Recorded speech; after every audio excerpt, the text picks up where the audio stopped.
Good evening. I'd like to call the village board meeting for the Village of Cary for July 18th, 2023 to order with roll call, please. Stefani? Here. Weinhammer? Here. McAlpine? Here. Walrath? Here. Collier? Here. Dudek? Here. Thank you. Would you join me in the Pledge of Allegiance?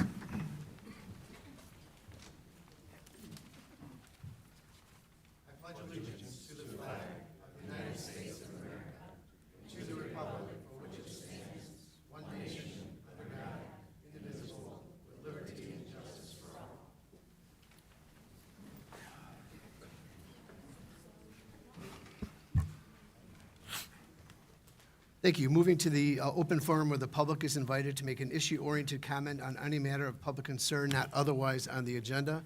Okay. So I'm assuming everybody's here to discuss the agenda item. So we'll go ahead and close open forum at 6:01. A couple things under my mayor's report. We have a couple employee recognitions. It's so nice of everybody to show up for this. Dawn Owen, who has been with our police department as a records clerk, has been with us for a year. She's unable to be here, so we will recognize her at another time. But we have the pleasure of having Nicole Collingborn here. She's been with the village for 15 years. Nicole, want to join me?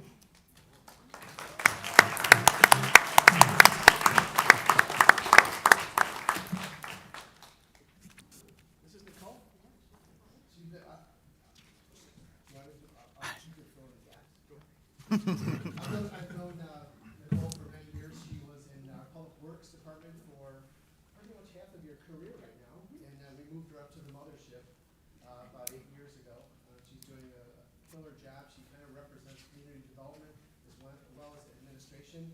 She does a lot of stuff for me and for our meetings, like the almost 300-page document she prepared for this meeting. She is responsible for every single word that goes into there, so we're thankful for her attention to detail and making sure that everything runs. She helps me run things smoothly, and I'm pretty particular about things that she hones in on that stuff. So on behalf of the Village of Cary, we have a small token of our appreciation for the last 15 years, and look forward to the next 15.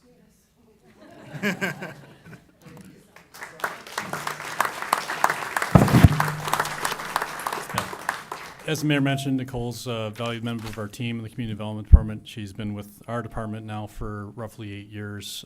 She does handle some processes that are public-facing, does our building permits, works with residents at their front counter in issuing permits, but also works with our annual licensing renewal process. So she does work with a lot of our businesses in the renewal of their liquor licenses and et cetera from that standpoint. So again, she also works on updates through our website, Cary News Weekly that goes out. So a lot of the communications that the community does see, Nicole has her fingers in from some standpoint from that standpoint. So again, we're happy she's been here for 15 years and looking forward to however many more she'll be willing to grant us.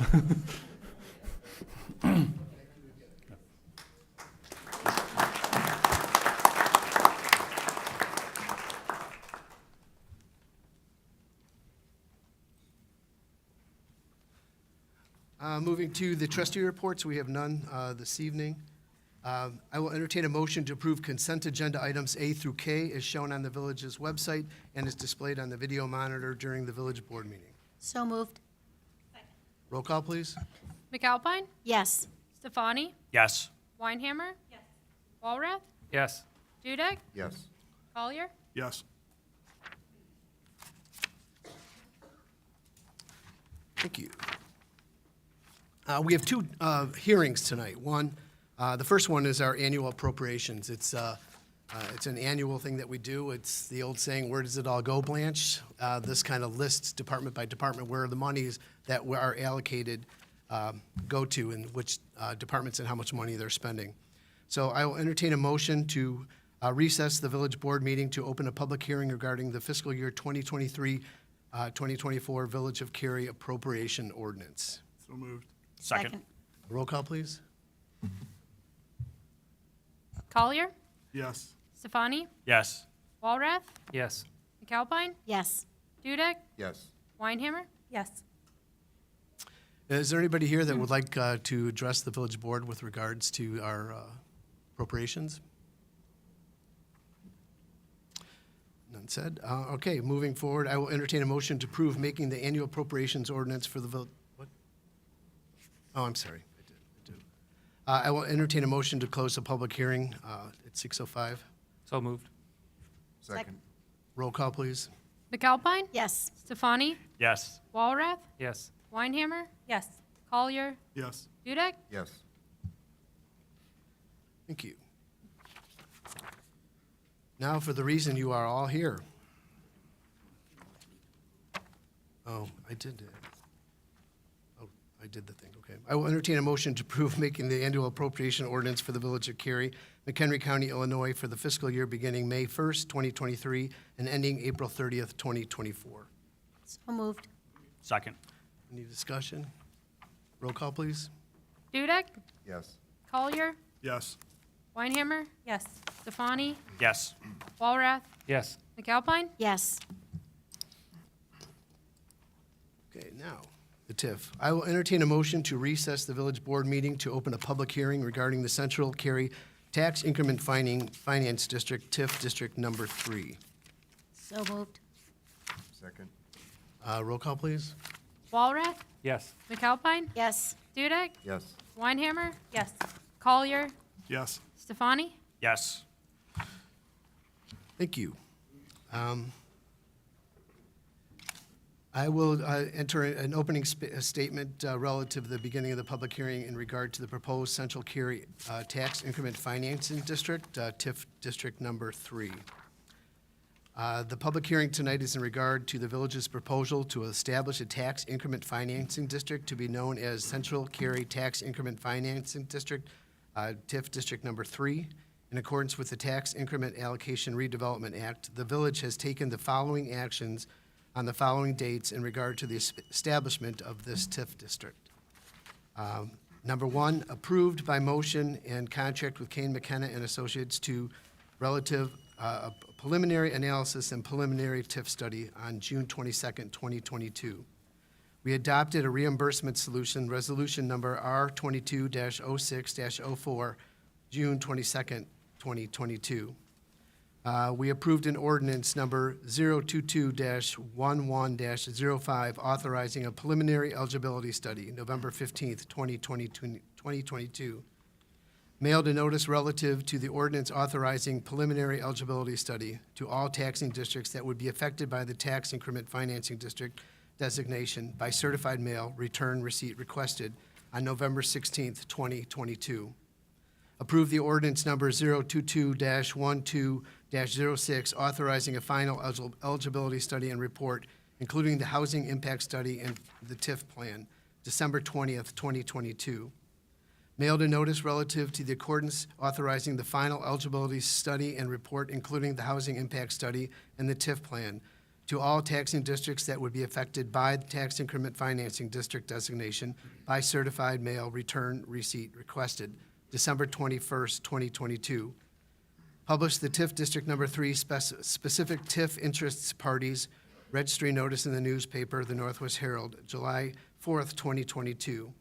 Announced the date, time, and location of the public meeting at the village board meeting on March 21st, 2023.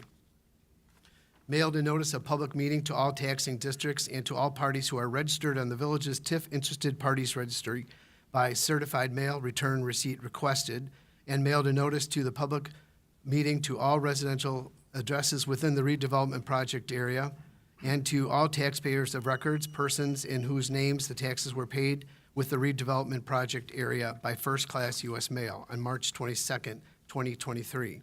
Held a public meeting on April 12th, 2023. Announced the availability of the eligibility study and report, including the housing impact study and the TIF plan at the village board meeting on May 2nd, 2023. Approved ordinance number 023-05-05, calling for a joint review board meeting and the public hearing relative to the proposed approval of the redevelopment project area and the TIF plan in relation thereto, May 16th, 2023. Mailed a notice relative to the availability and eligibility study and report, the housing impact study and TIF plan to all residential addresses within 750 feet of the boundaries of the redevelopment project area and to all parties who were registered on the village's TIF Interested Parties Registry by first-class mail on May 17th, 2023. Mailed copies of ordinance number 0230505, the eligibility study and report, the housing impact study, and the TIF plan, and the proposed ordinance establish the TIF district along with the notice of the Joint Review Board meeting and the public hearing to all taxing districts and to the Illinois Department of Commerce and Economic Opportunity by certified mail, return receipt requested on May 18th, 2023. Held joint review meetings on June 7th, 2023 and June 27th, 2023. Published a notice of the public hearing in the newspaper twice in the Northwest Herald, June 30th, 2023 and July 1st, 2023. Mailed a notice of public hearing to each taxpayer of record of persons in whose name the taxes were paid within the redevelopment project area by certified mail, return receipt requested, June 28th, 2023. Mailed a notice of public hearing to each residential address within the redevelopment project area by first-class U.S. mail, and mailed a notice of public hearing to each person each person and entity on the village's TIF interested parties registry by first-class U.S. mail on June 30th, 2023. Now moving an overview of the proposed Central Cary Tax Increment Financing District, TIF number 3, and eligibility report, housing impact study and redevelopment project and plan, TIF plan, in relation thereto, the village TIF consultant, Kane McKenna and Associates. Brian?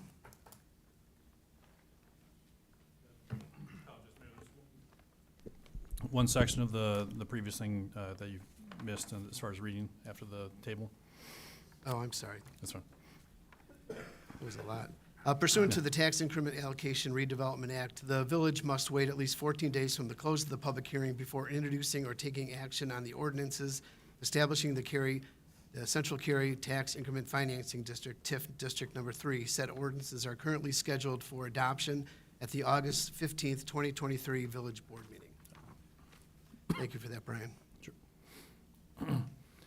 And for the board and the public's information this evening, our TIF consultant will provide a overview of the proposed study that they performed as far as related to the TIF, and give information related to the proposed TIF district that staff will also participate in as well. Following that presentation, there will be opportunity for the public to participate and provide public comment. But at this time, I'll happily turn it over to Phil McKenna from Ryan Kane McKenna and Associates to provide an overview of the proposed TIF district. Hi, I'm Phil McKenna. This is Brett Michelson.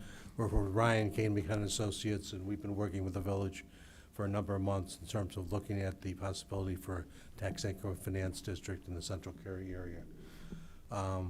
Just the agenda that we want to go over very briefly: TIF fundamentals, the TIF redevelopment plan and project, which is sort of like the Bible of what is going to be done, the village strategic planning and objectives that went into this, the specific qualification factors under the Act, the key elements of the TIF plan, and the process and the next steps. We look at TIF as sort of a pyramid. It's based upon the comprehensive plan that expresses the village goals and objectives. So through many sessions, the village comes up with what are the goals and objectives to create a more vibrant community economically and socially. And from that, a comprehensive plan is developed. The current one is 2015. From that, what are the strategic plans for the downtown area itself? And such a plan was done in 2021. And they merged together into the TIF plan and project. Go to the next one. Okay, what is the TIF mechanism? TIF is often misunderstood. What TIF does is it splits the property tax revenue that comes into the future that's generated by redevelopment of the area into two component buckets. One of the buckets, the bucket on the left in this diagram, is what the taxes are that are coming in now. Those continue to come into all the taxing districts. The bucket on the right represents the increment, those taxes above the taxes that are coming in now. There's no increase in TIF taxes by in and of itself. The increase in taxes comes from private reinvestment. The purpose of TIF is to encourage private reinvestment in the designated area. As you know, values in a home or values in any business increase to the extent that you do improvements to the property. Sort of the good news, the bad news. You do improvements to the property, your property's worth more. At the same time, you're gonna have to pay more property taxes. TIF is an increment not to go to individual homes, not to go to individual businesses, but to encourage redevelopment of sites that are in need of redevelopment and are opportunities for redevelopment, as well as to encourage existing businesses to provide for facade improvements, to provide for rehabilitation, to provide for other things that are gonna increase their value. So you have the first bucket, that's the base revenues that continues to go to all the taxing districts. You have the second bucket, that's the incremental revenues. So as we talk tonight about the incremental revenues and their use in terms of the betterment of the community, they're not all the taxes that are coming out of a TIF. They're that share which is represented by private reinvestment in the community. It's in the area within the TIF district. The next one.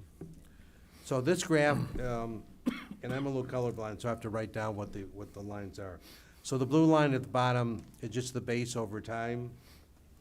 That gray line that stretches up would be just sort of the mild increment in taxes that would come in just basically by inflation. The orange line on the top is what you expect with respect to the TIF mechanism. So the delta, the change between those two, is what you're looking for in a TIF district in terms of creating more incremental revenue that can be used for public purposes.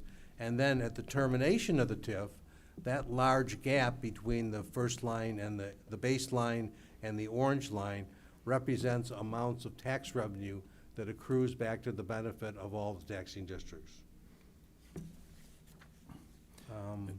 And to that effect, I'll jump in here as well, Sure. Phil. From looking at this graph, it oversimplifies or simplifies how TIFs actually operate. This graph would assume that there's going to be consistent growth in the EAV throughout the entire life of a TIF district. In reality, the market conditions will change, essentially based off what is occurring in the economy from a development standpoint. And that's kind of what the village has experienced here in the last 15 years with the Great Recession. You did see EAVs in the community did significantly decrease. This slide has a lot of information on it, but if you look at the first two columns that have the Village of Cary's EAV and the percentage of EAV change dating back to 2003, you can see the effects that the recession had beginning in 2008, where our EAVs for the Village of Cary peaked at around $614 million. Following that time period, the EAV decreased and is just now starting to get back up to levels that were prior to that recession time period, where the EAV levels are now around $601 million. The reason why providing this information is if you look at how TIF functions as a component of looking at the taxable value of a property, this slide looks at a PIN property which was located within the Village of Cary's TIF 2 area. When the TIF was created, the value of the property, as you can see in the first column, was around $185,000 EAV. That property went up in value up until around 2011, was around $200,000 assessed value, and then for the next 5 years, that EAV for that property dipped below the original values for what it was valued at when the TIF was created. As a result, if you can see the last column in the slide shows what that property actually generated from a revenue standpoint towards TIF 2. So the first few years it did generate some increment based off the growth in the EAV, but because of that dip for that next 5-year period, it did not generate any revenue at all for TIF 2. Following 2017, the EAV started to rise back up again as property values in the area went back up, and you started to see some additional increment that was generated. However, if you look at the third column, you can see as far as the impacts of the total tax that the property paid on an annual basis, their tax bill continued to go up based off the taxing districts that are in this area continued, as they normally do, generate their levies, their tax levies, their budgets, and then produce the levy amount back to the county, which then set the rate as far as what the tax was. So the taxes continue to go up. The value for what each taxing district received relatively remained flat, but by that dip in the EAV for that 5-year period, that TIF did not generate any, this parcel did not generate any increment for TIF 2. This slide looks at another parcel that's within TIF 2 and basically shows this is a property that around 2010 had an improvement to it.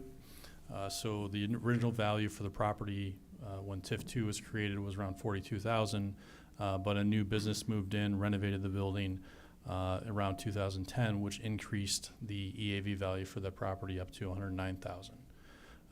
During that same 5-year period of the previous parcel where you saw the decline in EAV, in this case, because there was an improvement, that EAV for this property, even though it went down after that improvement, never dipped below its original values back in 2005. So this property continued to generate revenue for the TIF throughout that 5-year period. And actually, through those 5 years, this is the only parcel that generated any increment for that TIF district due to the overall decline in EAV in that district. This slide shows the overall revenue that went to each taxing district for the entire TIF district, TIF 2, and the revenue that was generated for that TIF district. Again, the revenues for districts fluctuated based off their individual tax levies and the disbursement across the district's total EAVs, which also included the base TIF EAVs as well.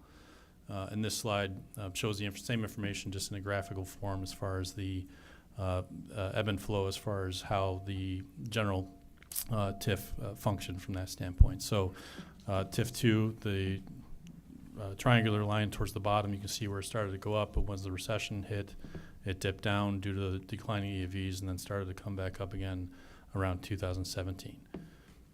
So that just provides an overview as far as an individual parcel basis how the TIF functions. Okay. This slide is just sort of an overview slide on TIF in general. From 2002 to 2019, property tax extensions of TIF districts in northeastern Illinois more than doubled. So the total incremental TIF revenues rose by more than 74% in Chicago's Collier counties. What this is really saying is TIF has been a successful tool. It's not automatic, it's not a given. As Brian pointed out, there's changes that can occur with inflation, with a number of other factors, but it's been a valuable tool throughout the Chicago metropolitan area for a number of years now. So let's talk about the process somewhat. Background, the village had its 2021 downtown strategic plan to guide the future of investment and development activity within the village and to focus on the downtown area. The village's 2015 comp plan identified specific economic development goals and objectives, including supporting existing business and local employers in Cary. The comprehensive plan and the downtown strategic plan, as we showed before in that pyramid, formed the basis for the TIF plan itself, and they, in fact, it called for the use of tax increment finance districts to facilitate redevelopment. The comp plan and the downtown strategic plan both state that the village should establish and market a package of economic development incentives and tools to new and existing businesses and developers. And because I know a common question that comes up is, aren't there other tools? Sometimes there's other tools.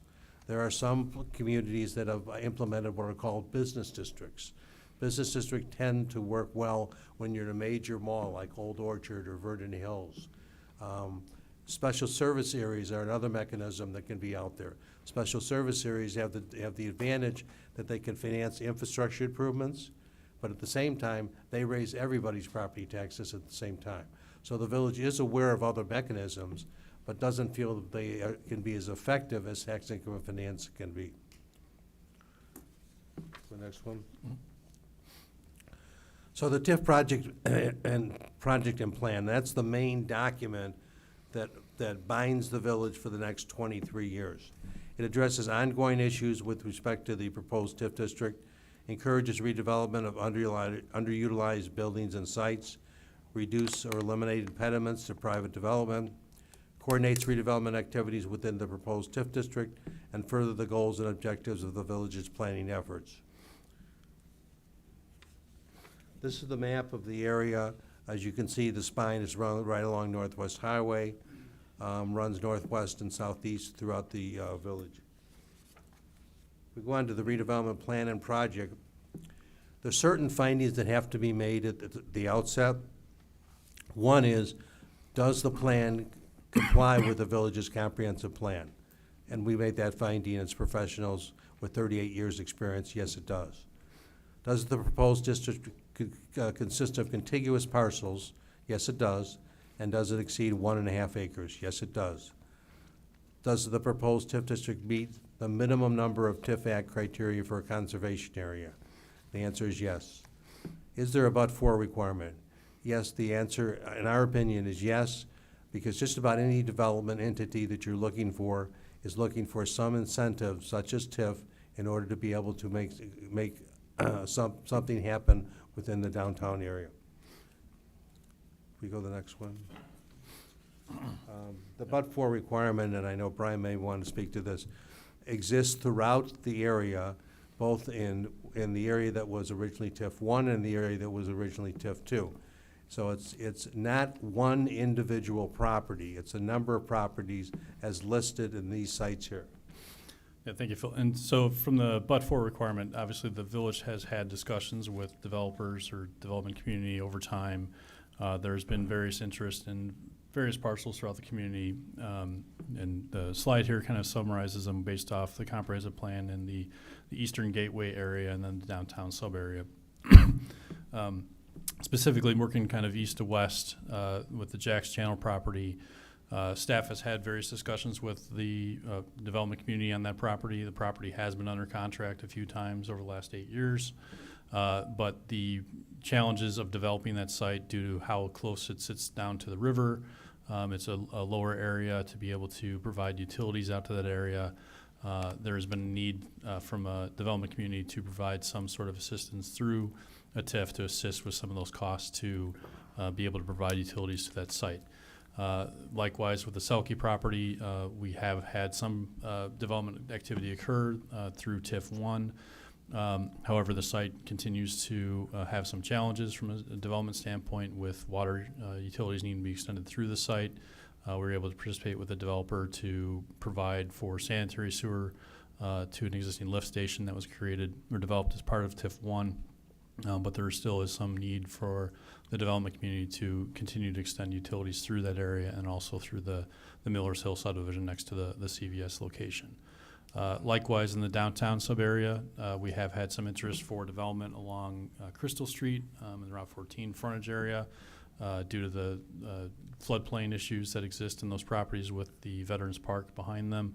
There have been some challenges from a development community standpoint there. Also with those properties being within the current TIF 2, due to the amount of time that's left in TIF 2, the development community has not been able to pursue a project due to the timing that was left in the TIF. It wouldn't have been able to generate enough increment to help assist with the project. Likewise, we have had development interest in the Maplewood property, as the property has been under contract a few times over the last 10 years. Those projects have come before the village in a preliminary phase for discussion purposes, reviewed by the various boards that were in office at that time, and we provided preliminary comments back to the development community on their proposed projects. There's never been a formal petition that was submitted for a project there that went through our zoning process. They were all in the preliminary phases where we provided comments as far as what the village's desire was for the property, as far as land use and potential concerns as far as providing adequate access to the property with mitigating issues to the surrounding single-family neighborhood. In each of those cases, that the developers terminated their contracts with the school district and, as a property owner and didn't pursue their projects just based off the feedback that was received. We're continuing to review that site, as along with other sites within the proposed TIF district for potential public improvements and ways that the projects potentially could move forward if they receive some assistance through TIF funding. But in each of those cases, excuse me, the developments, there was a gap that needed to be filled as far as the public improvements that were necessary to serve those projects that TIF would be able to assist with. But for having that TIF, those projects did not move forward. Okay. This particular TIF also has another component called a housing impact study.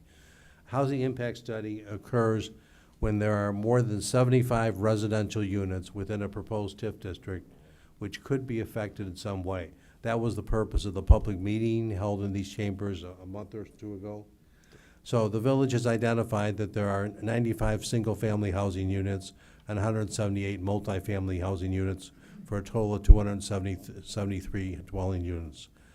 Of those dwelling units, the village has identified 22 single-family housing units and 119 multifamily housing units that could be, emphasis, displaced. There are no current plans for such displacement. So what the housing impact study does is says, what's the village plan for relocation assistance if that happened? What would be the type and extent of relocation assistance to be provided? Potential replacement housing, if any, was needed, and any displacement that might occur would likely be generated by a private developer. To emphasize this point, what we normally see happens is that the village doesn't go about trying to acquire property. If a private developer comes in and works with a private owner and comes to an agreement as to what a fair price might be with respect to that property, but the property is perhaps in the private owner's view worth more than that, then there could be intervention on the part of the village. I don't think the village has any intent whatsoever to be involved in the private marketplace. It solely is providing an effort to make sure that any efforts to buy private homes would be compensated in a fair market fashion.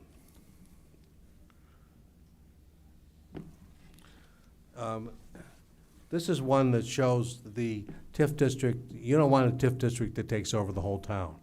So we also did computations of TIF district number 3, this TIF district. How does it compare in terms of equalized assessed valuation, the tax base? How does it compare with respect to the total equalized assessed valuation of the area as a whole? As you can see, the village of Cary, it's 4.84%. The school district, it's 3.96%. Everyone else is lower than that. In our experience, this is a fairly low number in terms of the area that's encompassed in the TIF district. We would often see downtowns with EAV, with this percentage of EAV to be 10 to 20% or higher. We go on. Just going back to the planning and objectives. The village established certain economic development objectives to promote the achievement of the land use objectives of the comp plan. So the village intends to refine and strengthen the character of downtown to better reflect the intended image of the community. Provide for attractive commercial development. That's not only new development, but it's also existing development. One of the things that TIF provides for is renovation, facade improvements, utility improvements to existing businesses within the town. A goal is to strengthen Cary's market presence and enhance the physical environment of the downtown area, and to provide an interconnected system of transportation infrastructure consisting of roads, sidewalks, trails, paths. You'll see that a big part of this plan is for public improvements that help everyone out. And you've got some challenging intersections, some challenges with respect to bike paths, trails, and sidewalks and roadways. Next. Okay, the other objectives include redeveloping sites with strong potential for infill or redevelopment as a higher intensity uses. You know, that might be what you're seeing in many communities up and down the Northwestern Union Pacific rail tracks is what's called transit-oriented developments. Developments which include residential and a first floor retail. As we talked about, there's a specific goal of promoting facade and building improvements to existing buildings. The plan intends to explore opportunities to activate underutilized spaces and connect the network of public and private open spaces, to improve the pedestrian experience of the downtown and to improve key intersection, including that alignment of US 14 and West Main Street. So with the TIF designation and pursuant to the 2015 Comprehensive Plan and the 2021 Downtown Strategic Plan, the village is proposing the redevelopment of one of the village's key economic development target areas. TIF designation is key to repositioning and revitalizing existing properties within the proposed TIF district, long-term financial stability for the proposed TIF district, and achieving the economic development goals of the village as expressed by those two plans. A key here is, does the TIF district qualify under the state statute? We've been involved in probably 500 TIF districts now. We feel confident that this qualifies. First of all, it qualifies as a conservation area. A conservation area says that more than 50% of the buildings within the area are 35 years of age or older. Conservation area means that once you meet that threshold, you then only have to meet 3 out of 13 qualifying factors. This is all according to the state statute. All the factors have to be reasonably distributed to a meaningful extent. That means there are some places where you have, wonderful houses, wonderful businesses. This is not a judgment on individual houses or individual businesses. This is an area as a whole study that says that the area as a whole, to a meaningful extent, has certain characteristics that lead it to qualification for a TIF. Go to the next one. Yeah, and just to add on to that fact too, Phil, from a standpoint of looking at this area, this is a new TIF that is being proposed. It is not an extension of an existing TIF that we have or existing TIFs. So the properties that are within this area, some of the properties may have been in previous TIFs, but based on this analysis of the studies being performed, is looking at this area based off the factors that exist today, and then creating a new TIF district based off the existing factors that exist here and not previous factors that were existing in other TIFs. Can I, Mayor, do you want us to ask questions as we go if we have a question, or wait until the end? You can ask questions. Okay. I just wanted to go back to the slide about the homes that, like the number of homes where people could potentially be displaced. It was like 22 houses, let's see, thanks. So 22 single-family housing units and 119 multifamily housing units. So I know you guys mailed out notices to all the homeowners that are within a certain distance of the TIF. Were notices sent to these homes stating that they could potentially be displaced? Like these 22 homes and 119 multifamily housing units? Notices were sent to those property owners and the residences that are in this area that did not specifically state that their homes were considered for that, but it did state that the housing impact study, which has that information in it, was available for viewing and was available. So those properties are specifically within the B1 district downtown, where we envision possibly the likelihood for development would occur.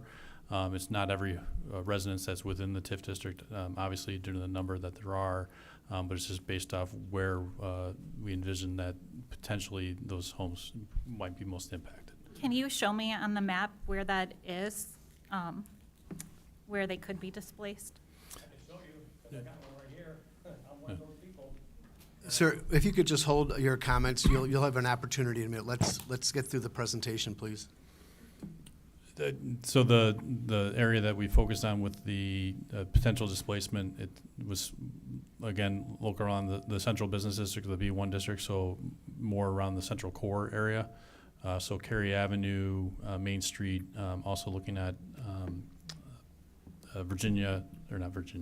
Crystal Street, and those areas that are zone B1 within the downtown district, where the sites that we looked at potentially would have the most potential impact. A lot of them were, if there's existing multifamily rental properties that are there that are on Cary Avenue, for example, there are various homes that are there that are rental, that if a development were to come in and redevelop that area, those are sites that we just identified that there may be the ability to assist. Okay, and then we are not required to inform residents that they could possibly be displaced? Like with the information that was sent out, I know you stated that the information was stated, or that the information that was sent out was to go to the website and look up information about the TIF, correct? Is that correct? The housing impact study essentially looked at what the potential properties could be impacted, determined what reasonable alternatives there are should the village need to assist with relocating residents. But in general, the housing impact study is there as kind of a planning ahead scenario to say that if a development were to occur that the village needed to participate in to acquire property that would need to relocate residents, it basically says that we're doing our due diligence at this point to determine what comparable properties are out there that we could assist with relocating those individuals to. It's Okay. not to say that we will be relocating them. I'm just collecting my thoughts and That's fine. everything, and Chime in anytime you have a question. thanks. I kind of wish, looking back, that that we could have notified also those residents stating specifically that their houses were identified as could be or potentially could be displaced. Well, the identification is based in part on the statutory requirement to err on the side of making sure we include those properties, that we specifically notify the properties in the event that they could be impacted. As Brian has indicated and as Mr. McKenna indicated, there is no plan. There's no active plan. There's no specific plan to target any of those residents or displace them, but it is required that we have a plan in place in the event that that occurs in the future and that we share that information. Thank you. Thank you. Go ahead, Brian. The qualification factor. So you said for a conservation area, there are 13 possible conservation area statutory qualification factors. We identified 6, those highlighted, and again, to emphasize, this is not any singular building and not any singular home. This is the area as a whole, so it also includes things like site improvements. A big one here, because it's an older downtown area, is inadequate utilities. We found lag or decline in equalized assessed valuation. What that is that for at least 3 out of the last 5 years, the equalized assessed valuation grew at a rate lower than the village as a whole. That effectively has an effect on the village and all the taxing districts of shifting the burden with respect to the tax levy. We found obsolescence, and we found some deleterious land use and layout, particularly in those kinds of intersections that were mentioned before. We have detail of all of these findings available for the board or available for the public if necessary. Okay, so what are some other key elements of the TIF plan? The proposed land uses call for mixed uses of commercial, retail, mixed use, residential, and recreational uses. The proposed TIF budget is $60 million. We'll go through that. That's over a 23-year period of time. The base equalized assessed valuation, which is determined by the county, is estimated to be $28.5 million based upon 22 data. Projected equalized assessed valuation over a 23-year period of time is that $28.5 million equalized assessed valuation would grow to somewhere between $100 to $125 million. The next slide, I think, is the proposed budget. A couple notable things in this budget. You can see that one of the major line items is public improvements. That's aged utilities throughout the area. That's things that benefit everybody by virtue of road, water, sewer types of improvements.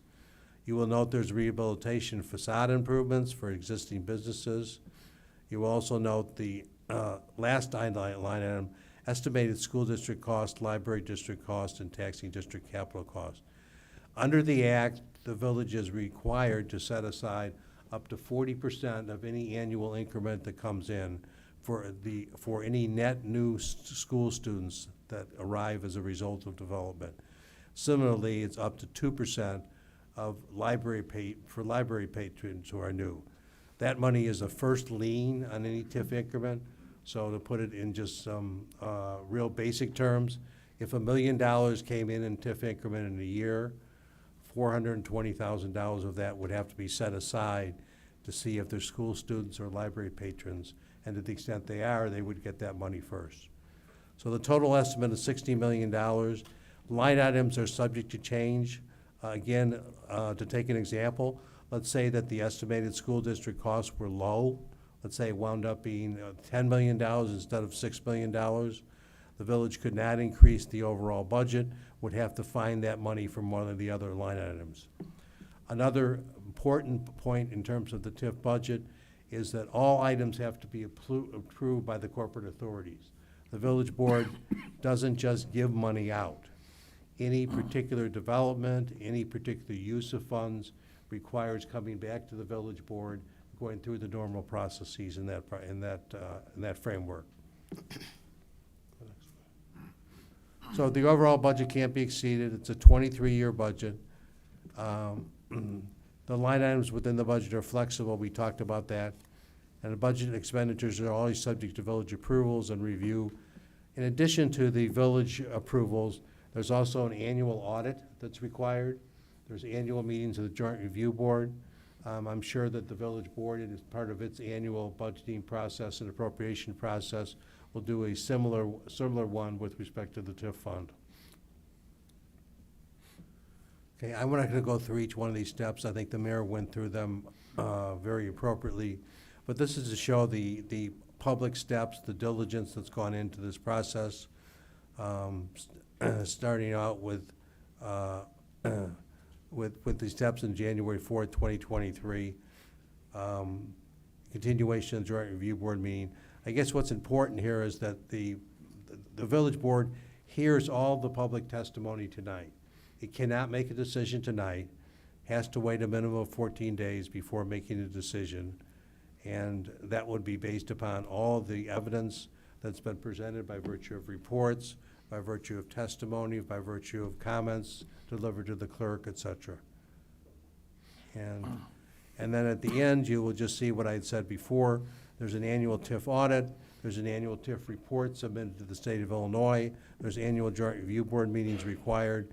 And very, very importantly, there's no giveaway here. There's no developer who can come in and say, hey, you've got a TIF budget of $60 million. I want $6 million.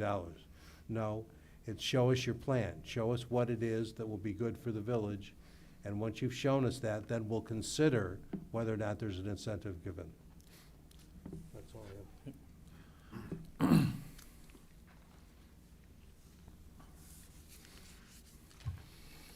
If there's any questions from the board, or I think we're to the next item on the agenda is to the Joint Review Board recommendation, then public comments after that. Thank you, Brian.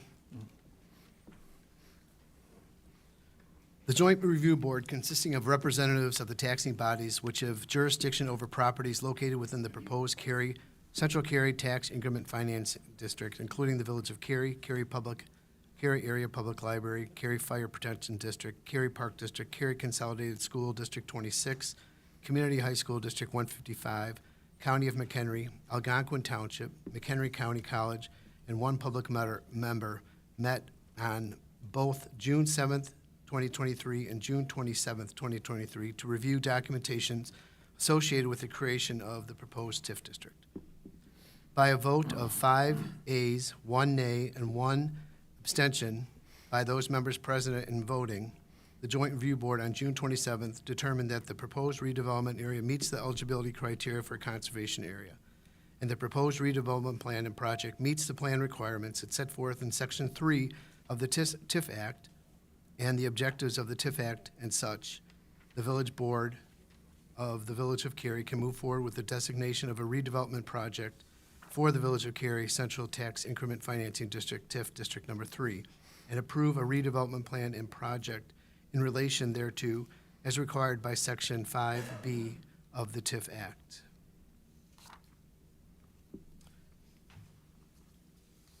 Thank you. Now moving to the public comment. We're in accordance with 65 Illinois CS 511-74.4 through 5A of the Illinois Municipal Code during the public hearing, any interested person or affected taxing district may file with the village clerk written objections to or may be heard orally in respect to any issues embodied with the public notice for the hearing. The Village of Cary will hear all protests and objections at the hearing. The hearing may be adjourned to another date without need for further notice other than motion to be entered upon in the minutes fixing the time and place of a subsequent hearing.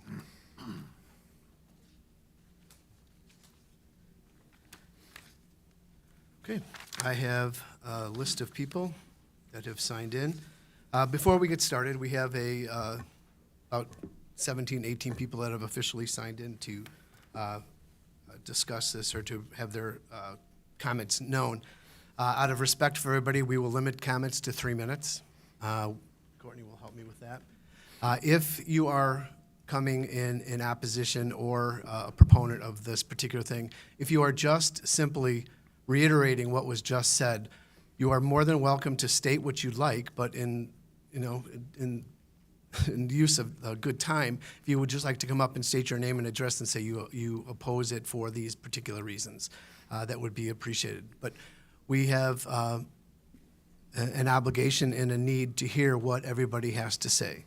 So I know I have only 18 people that have signed in, 17, 18 people that have signed in, but I will, at the end of this list, I will go through every single row, asking every single person if they have something that they'd like to add. So everybody will be given an opportunity to address the board.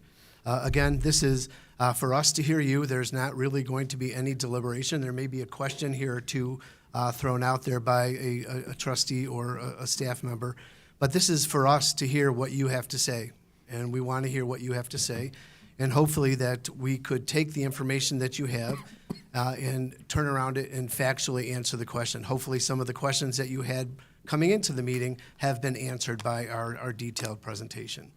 As has been stated through this, we have been involved in this for well over a year.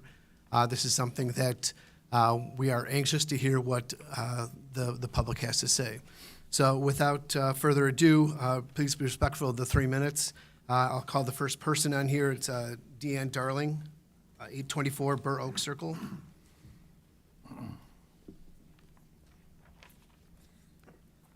Good evening, Mayor, Village, Cary community. I'm here tonight as a 20-year resident of Cary who loves where I live and who's committed to the betterment of my community here in Cary. The very reasons my husband and I moved here from more populated towns were simple. We needed easy access to Metro so my husband could commute downtown. We love the quaint small town feel and close enough to good shopping options minus the hustle and bustle of Crystal Lake and Randall Road. Most importantly, we wanted a good school district so that our property's resale value would remain strong should we decide to sell in the future. That's it, in a nutshell, why we moved here. My husband moved from downtown Arlington Heights and saw firsthand how their downtown changed the feel of where he lived. And I moved from the Schaumburg area. So if we wanted to invest in a home in that type of community, that's the vision of this board, that's where we'd live. Because that's what's on the table, trying to make Cary something it's not. We're not Arlington Heights, we're not Des Plaines, we're not Palatine or Barrington, as the towns that were repeatedly referenced on April 12th. During that meeting, Mr. McKenna stated a couple things I'd like to touch upon. He said that we met the requirements of a TIF not due to being a blighted area, but due to being deemed a conservation area, due to the downtown having 83% of its buildings 35 plus years old. I'm not sure if you looked around Cary, but most every neighborhood here is over 35 years old, which is anything built before 1988, including my own home. Does this now open us all up to future TIF consideration because we fit in the conservation area? I know the stock answer that the TIF consultants will say, because I heard it numerous times, we have no plans for that at this time.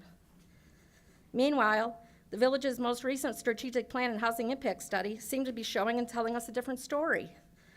Those plans have clearly laid out what the vision is for the commercial and residential properties of those currently expressing concern for their homes, including the Jacks Channel, Route 14, and the frontage along that area. I'm sure you can understand everyone's great concern and nervousness at potentially being displaced. What I'd love to hear from this village is for you to tell these people, no, we have no use, we do not intend to use eminent domain or condemnation under any circumstance, to take your property. If you want to sell your property to a developer, that's between you and the developer. We're staying out of it. I think everybody would love to hear that. Next, regarding the school district, for net new students, the example given was 10 students out of a new subdivision. So for those 10 students, you're going to get 40%. What about the other over 2,000 students in the district? That the cost rise every year, cost of goods and services, our hiring, retaining staff. What about that? Where is that money supposed to be coming from? You know where it's gonna come from? It's gonna come from property taxes being raised, referendums being created, tax levies going through, because we have nowhere else to recoup it in a system that we're already not adequately funding public education. So I understand your TIF person, because frankly, it's their job to sell this to the community. But that shortfall will fall upon taxpayers in their property taxes. In order to maintain quality public schools and public services in this town without being forced to cut programs, staff, and services, your taxes will go up to compensate for local funding. That's the reality of it. On top of that, if this TIF is successful, as the village TIF consultants are projecting it to be, your homes will be assessed higher values, resulting in your property taxes going up. And when assessed value goes up in your homes, Cary school districts will also lose some of their state funding, which is based on need and takes into account the overall wealth of the community.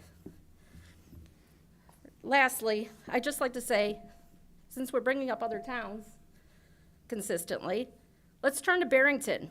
Why didn't this board, as a measure of good faith and transparency with their proposed downtown TIF, follow the same path Barrington did in creating a ballot referendum item to be voted on by Cary residents, so that a move of this magnitude was a community decision? And I'm asking that respectfully.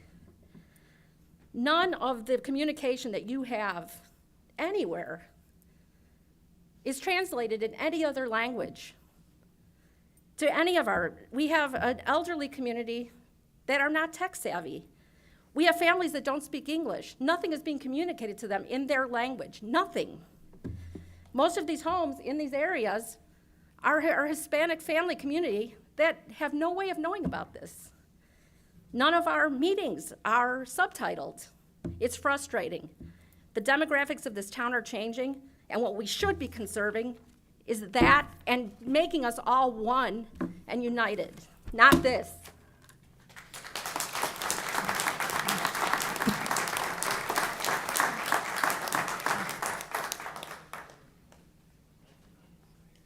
Jason Jurasek?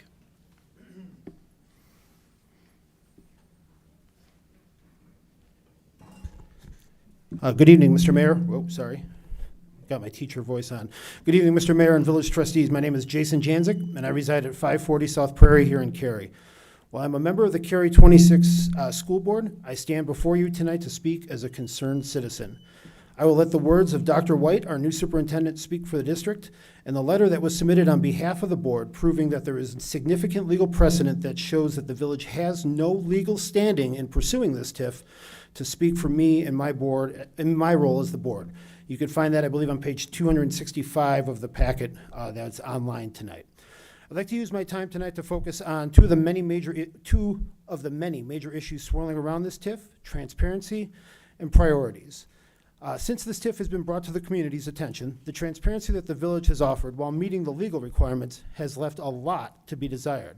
And we as the citizens in the community deserve better than what has been put forth so far. There are a lot of questions, more than the FAQ webpage covers, that do not have answers. And in the absence of solid information, people make up their own, and there's a strong absence of information. I want to thank Trustee Weinhammer for bringing those questions to the consultant in that presentation and trying to bring some more transparency to the process. Questions like, if the village chooses to ignore several cases citing legal precedent and ends up in court over the legality of the TIF, will the village inform the taxpayers how much money they are spending in this legal battle? Will the village acknowledge the political connections, if any, of those receiving the TIF money? It is said that the village expects District's 26 Transportation Center, the bus barn, to be moved if this TIF and the development of the Maplewood property is to be successful. Given that the only other large land parcel that the district owns is the property that Cary Junior High and Deer Path sit on, has the village reached out to the residents of Sterling Ridge and Foxford Hills to let them know that there may be 30 buses pretty soon in their backyard if the district's transportation center needs to be moved.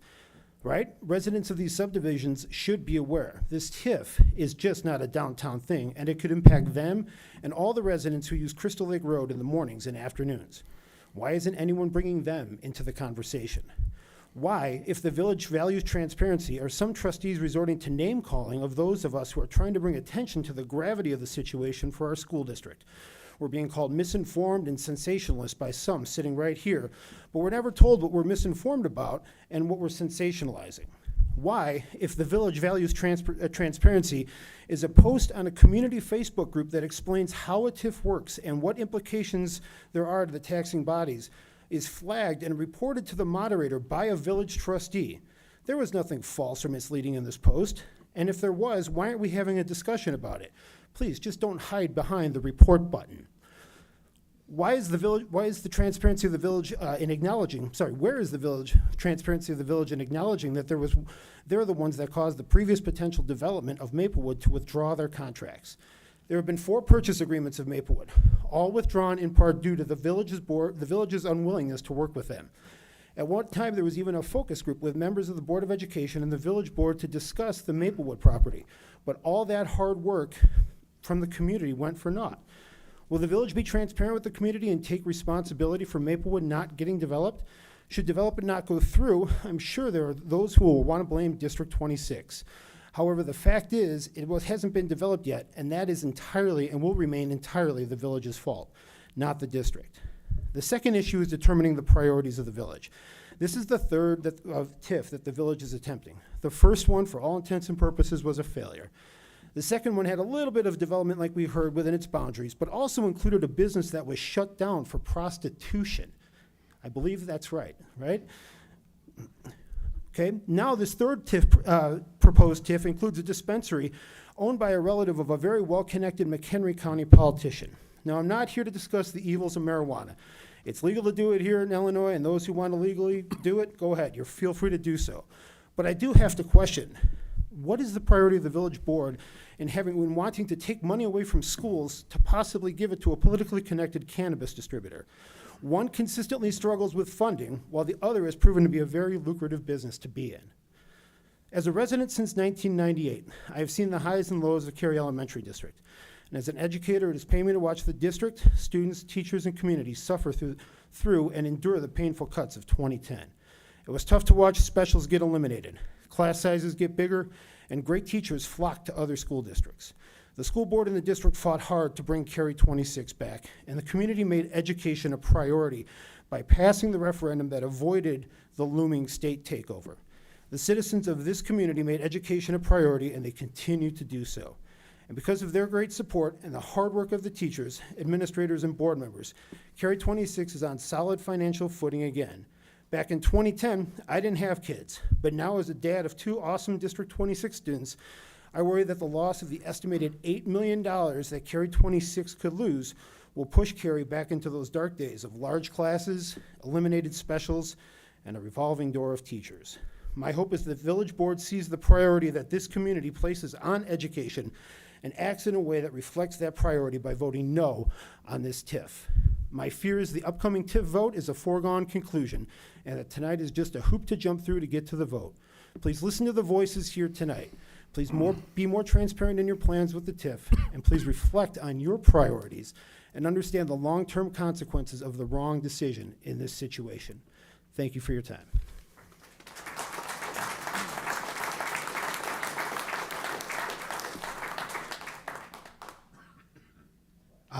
Pam and Todd, was it Savoy?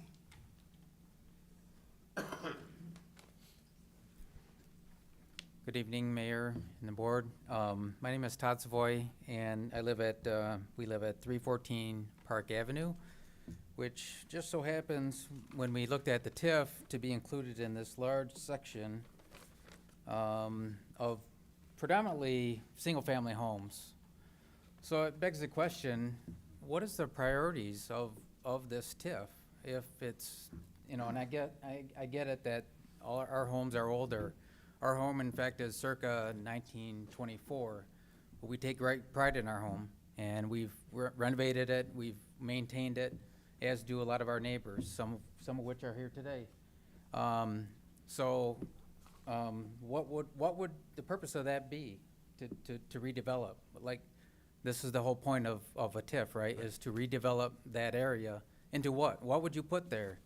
Shopping plaza, multifamily homes, apartments, condos?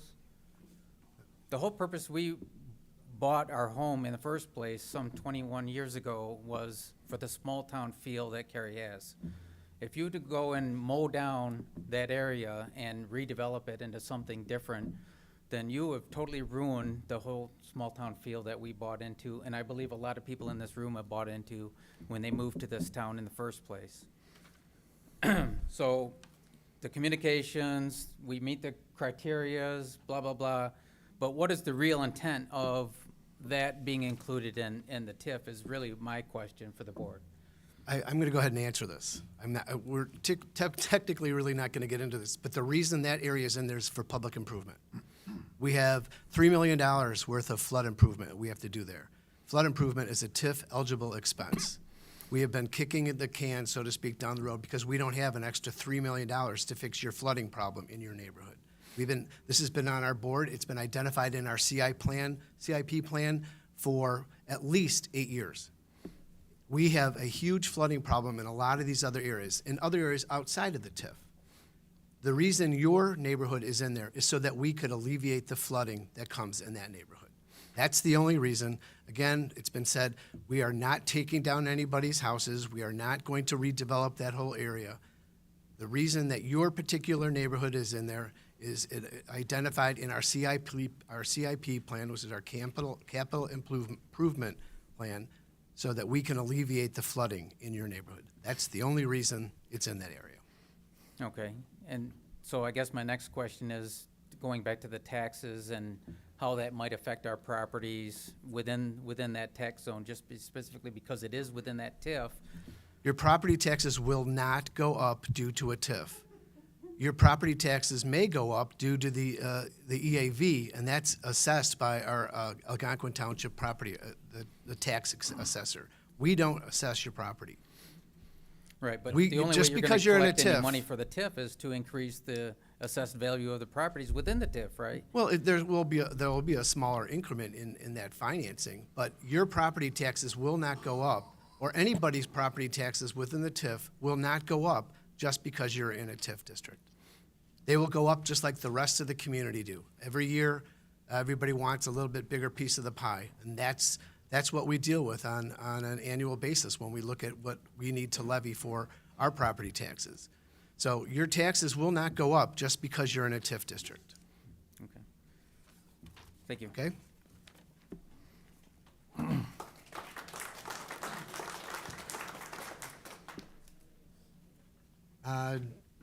Darlene Dara? Yes, it's just me, and I'm neighbors with Pam and Tom, and he answered all my questions, and you answered my questions.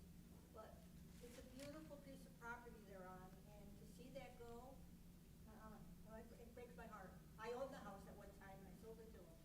And now I live next door to him, in a house he built. And I've been there since '86, and my husband's disabled. We wanted to live and die there. Might not happen. Yeah. So therefore, I appreciate your comment. I do. I have to go buy something new when I'm almost at the end of my life. I don't get it.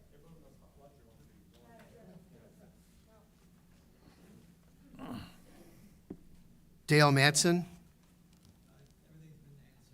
Thank you. Ron Cope? Brandon White?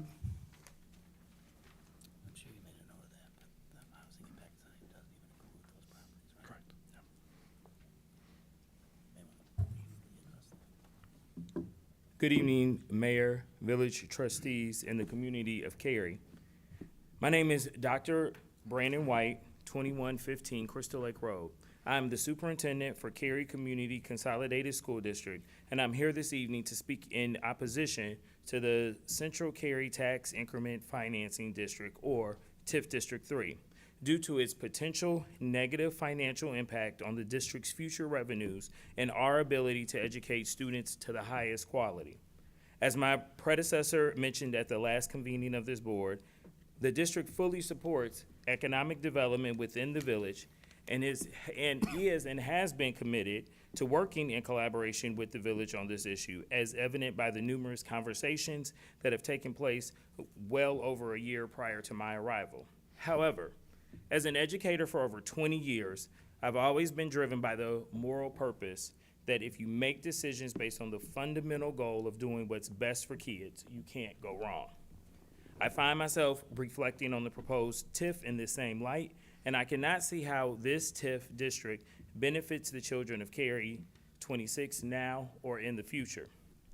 After thoroughly reviewing the notes, minutes, and relevant information related to this TIF issue at hand, I see this as an opportunity to possibly spur community development within the village of Cary, but unfortunately, it will have the greatest negative financial impact on the organization charged with educating the children of Cary, with possible estimates exceeding $8 million or more of lost property tax revenue over the 23-year life of the TIF, while at the same time having the possibility of abruptly increasing student enrollment due to mixed-use development, including residential dwellings within the proposed TIF.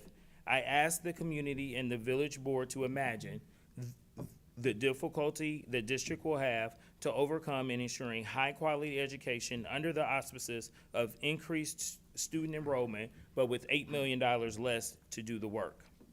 If the impact of children in schools of Cary does not persuade you to take caution in moving forward with the TIF, then I ask you to re-examine the letter sent by the Board of Cary School District 26, located in page 261. In closing, I would like to remind you of the real-world examples Dr. Coleman gave you. Currently, the EAV of the projected TIF represents roughly 4% of the total EAV for District 26. In rough estimations, based on the village's proposed TIF, that could mean in year one a loss of $42,000 up to in year 23, $8 million. If we think about that again in teacher terms, $42,000 pays for a teacher or the education of 4 students.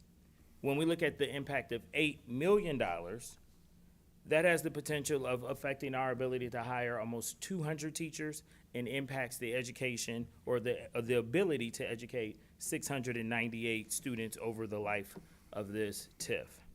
Thank you for listening to my comments and thoughts as you decide on this TIF and the implications it has not only to the school district, but also the children of the community. Thank you. Thank you.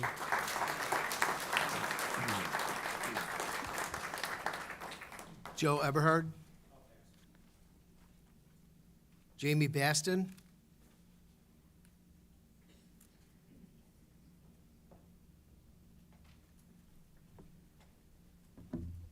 I didn't prepare a very nice speech like everybody else, but I can say that our community is opposed as well.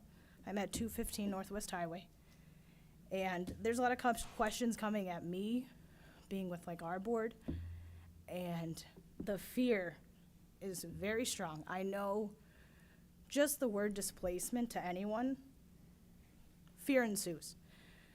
And I know that that's not what you're trying to do. I understand that's what's said, but no matter how many times you're going to repeat that, that is the biggest fear. Because then, you know, this is what they can afford. This is the community they wanted and moved to and live in. And so that fear is large. My other question is, so what was once not in a TIF, what brings it into a TIF? I know it's a dumb question, but because of my career, I have not made any meeting but this one. So what was once not there is now in this third TIF. So I've, for example, like you said it was because they have a flood issue that wants to be corrected. So I just want to understand what's brought in further down now to almost Fox River Grove to this TIF. Are you talking about your location at 215 or 215 Yeah. Northwest Highway? Yes. The benefit of the TIF is that a property owner, landlord, or whatever can petition the village board for funds to help with facade improvements, maybe a new roof, maybe a new windows, something like that. That is what it's for. Or can help if there was an opportunity to expand a building. We could help with that if the board chooses. Those are TIF-eligible expenses. The TIF was drawn with the help of our consultants to help us make the best use of it. A lot of people, I'm surprised that it really hasn't come up a lot tonight. This TIF is not for the benefit of just Maplewood. No, It's I know not. that. I understand that. It benefits the entire Northwest Highway corridor coming in from Fox River Grove all the way to Cary-Algonquin Road. We need some help in those areas. There are some areas, buildings that need some improvement, property owners that need some help. We have developers that want to come in, and they're looking for some assistance. And this is a tool that we could use to do this. Again, we are not looking to take anybody's house or their business. It is not the intent of this. Part of the reason that I wanted to discuss the whole thing of conservation, I've had many people, why you make this into a conservation district? We have enough conservation districts. The term conservation district within this TIF means we want to conserve what we have already and enhance it, make it a little bit better. So that's the reason why yours is in it, because of the proximity that you are on Route 14. Okay. But see, again, I know, this displacement. I know that's not the intention. Well, I see you're with Amita, Health here. Well, not anymore. They're not a meeting anymore, it's Ascension, but yeah. But I mean, it's just like anything else. You have to go through the what ifs. If this happens, we're trying to be as transparent as possible. The state statute mandates this, and we are following this to the letter of the law. So if you use different things or different therapies, or you go to a doctor and that you use this, you choose to do this, there may be ramifications. It might happen, it might not. But in our TIF district, if we have a property owner that doesn't want to do anything with their property, they don't have to. But on the other hand, if we have a property owner in the TIF district that wants to do something, they have the opportunity now. Okay. Thank you. Sure.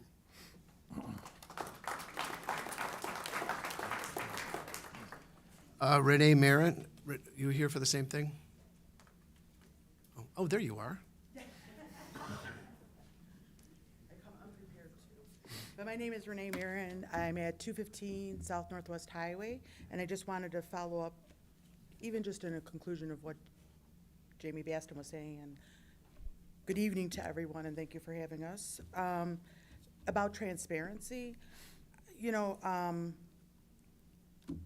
Ms. Weinhammer was talking about transparency, and I don't think it was there from the very beginning, and 215 was not on the plan, and it became later.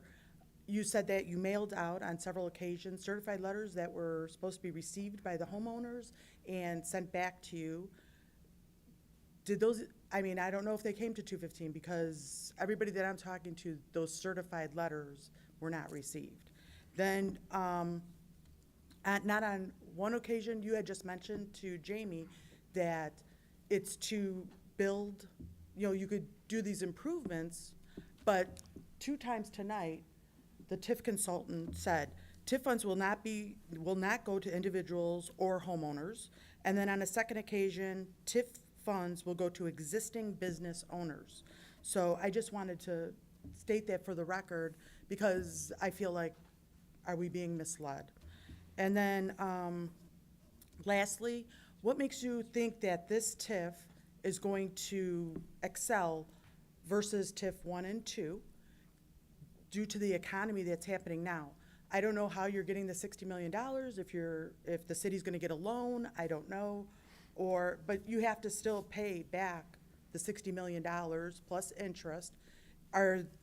Is that anticipated that we're not gonna have a crisis like we had in 2008? I know that we all have to take a gamble and we go out there, but I just want the board to understand what makes this so different. And the economy today, what makes it any different than 2008? Everything that you hear in the media and from the banking industry is, there's banks that failed last month. they're failing, other banks are picking them up. What makes you think that we're gonna be able to pay back this amount of money? You know, I'm going to let Brian Simmons handle, but I just want, like I mentioned the last time that you came here, the main reason yours was reincorporated into this is for infrastructure, because you guys are on septic and well. Yes. And you're in our corporate boundaries, and we typically require anybody within our corporate boundaries to be on our well and on our city water and sewer. Yes. So that's the reason yours was, because you will at some particular time, like we talked, if your sewer or if your septic fails or your well fails and you go to get a permit at the county, they are not going to allow that. They're going to say, that's why we want to bring the water closer to you. And we can do that with our new lift station that was paid for by TIF 1 to bring it down to your neck of the woods, so to speak, so that we can get you water and sewer so you could tap onto that.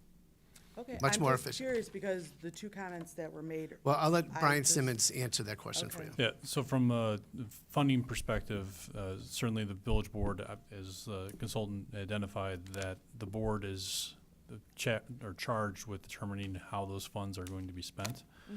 So it is up to them from a standpoint if they want to develop programs that could be available for businesses or property owners that are within the TIF, that they can apply for various funds to do improvements to their property. So there has been no discussions to date on that, but certainly, as we move forward and if the TIF is established, that's certainly something the board can consider as far as how they would want to spend these funds, so that if there's improvements that are necessary for property owners to do, the TIF could potentially help and assist with those. So replacing service connections to properties that are, lead pipes versus, current code requirements. Those are things that the village can certainly consider as far as providing assistance through the TIF to perform in individual properties. Okay. All right, and then just, again, failed TIFs and, just reiterating what happened to Burger King that was sitting on Northwest Highway. Was that not in the previous TIF? Or Yeah, I from- don't want to comment. That failed because they couldn't get employees. Okay. But we're still going. Yeah. Can I ask a follow-up question? Sure. Okay, so I'm just kind of learning from her questions. So if sewer and water is brought to her house, will it go all the way to her door, or does she have to pay, like with a TIF district, will that cover her, yes, thank you. Will that cover for her going all the way to her door, like where sometimes homeowners need to pay for it to go from their property to the road?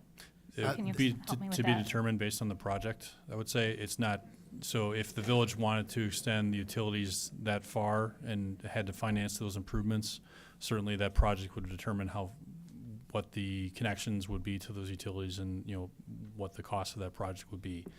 So there may be some recapture, or expenses to tap onto those fees or those utilities, but that would be to be determined as you got to that point as far as designing that project and actually implementing that project. And then I guess my next question after you said that is, would they be required to tap on to sewer and water if they didn't want to pay potentially if it was required? Because you said depends on each project. Would they be required to tap onto the village's sewer and water?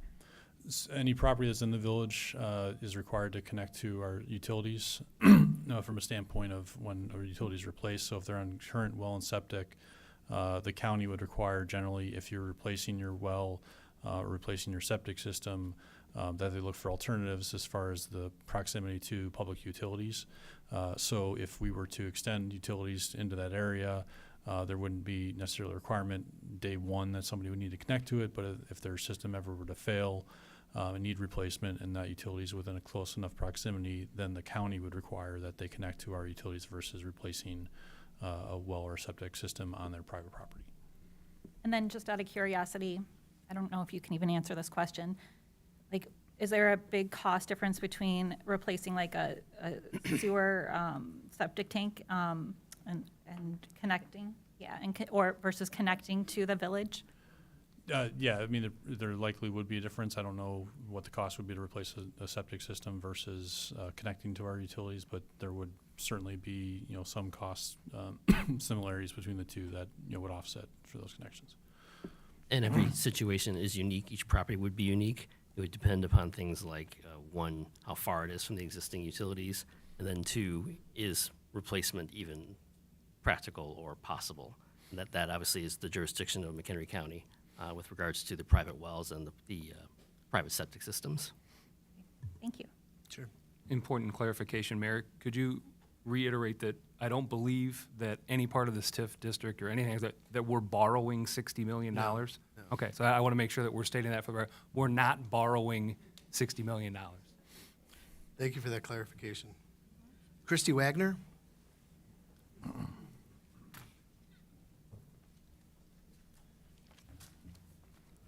Hello, good evening. My statement takes more of a humanistic viewpoint, one that I would like you, the board, and the mayor, and administrative staff to know about how the proposal affects us, your constituents, your residents, your voters. This proposal feels like a common tool used in advertising known as bait and switch. Propose a plan, and once it's in place, new aspects appear.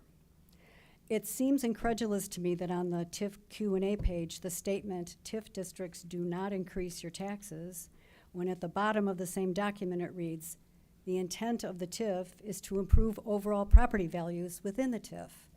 The two just don't seem to jive, and of course, higher property valuations will definitely impact residents within the TIF.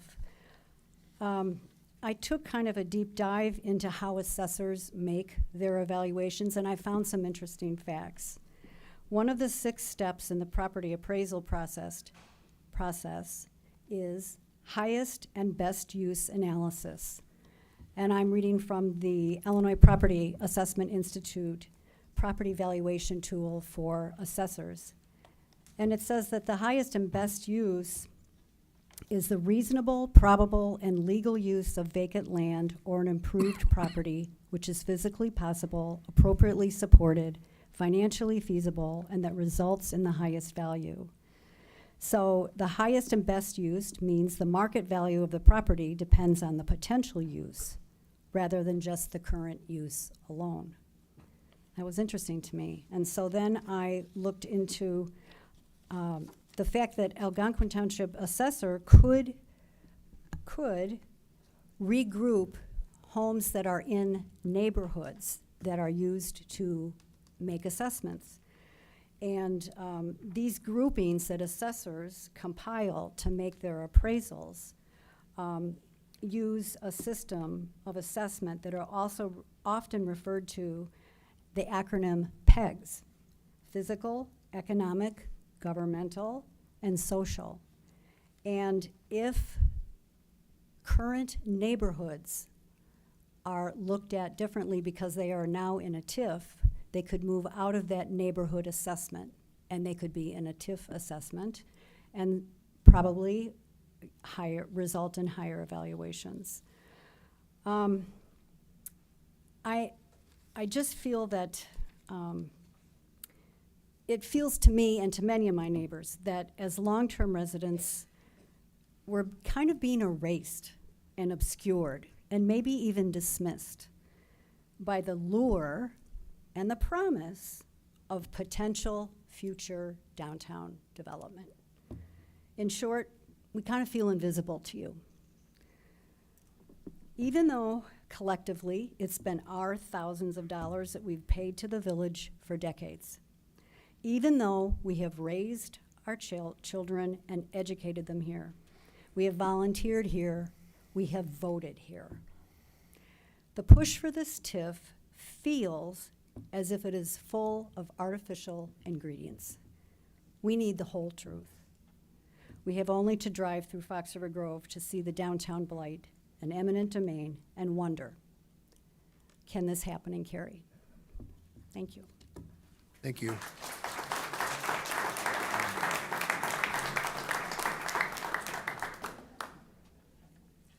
Jim Tomasello?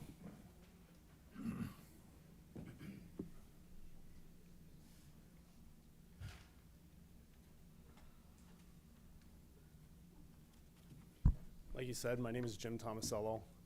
I'm looking forward to the next election because I plan on running for the next election because we're lacking a lot of common sense here. I know why people come to Cary. They come to Cary because of the community. They don't come to Cary because of businesses or employment. That's not what they're looking for. You know, you say there's no plan, there's a plan.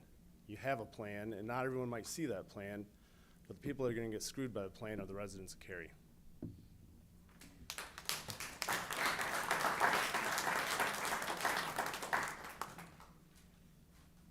Bill Riedfeld?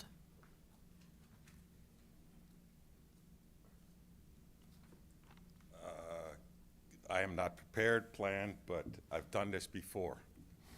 My name is Bill Rietfeld, 551 Krenz Avenue. For the police chief, if you would please, make some money on our drag strip. Okay? Thank you.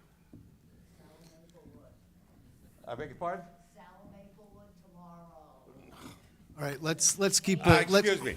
Excuse me. I have been a Cary resident for 53 years. We moved to Cary in 1970, 4 years of high school, no District 26 education, I'm sorry. But we brought our kids back here to get an education.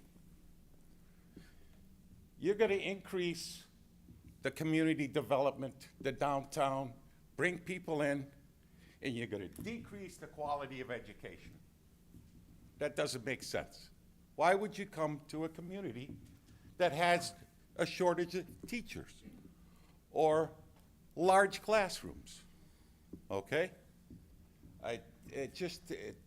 To me, it's spitting into the wind. And I really feel that, I think it was mentioned earlier, that we are spitting into the wind. I feel it's a foregone conclusion. And it saddens me. It really saddens me. Downtown, we moved to Cary because the community. What are we gonna get downtown? We've got a fantastic establishment that's making money hand over fist. You've just revitalized the downtown area with sidewalks or stuff that is not really conducive to my son who's in a wheelchair with cerebral palsy, all right? Old people with walkers, and there's one here, I believe, all right? There's young people with walkers try and go up and down those, you know, cobblestones and this and that, and whatever you got. You know? Comprehensive plan. It's been mentioned. It's old. Oh, it's only 8 years old, but it's out of date, out of time. Times change. I think something should be looked at that way before we go saying, yeah, let's throw this at them. That's all I have. Thank you. Thank you.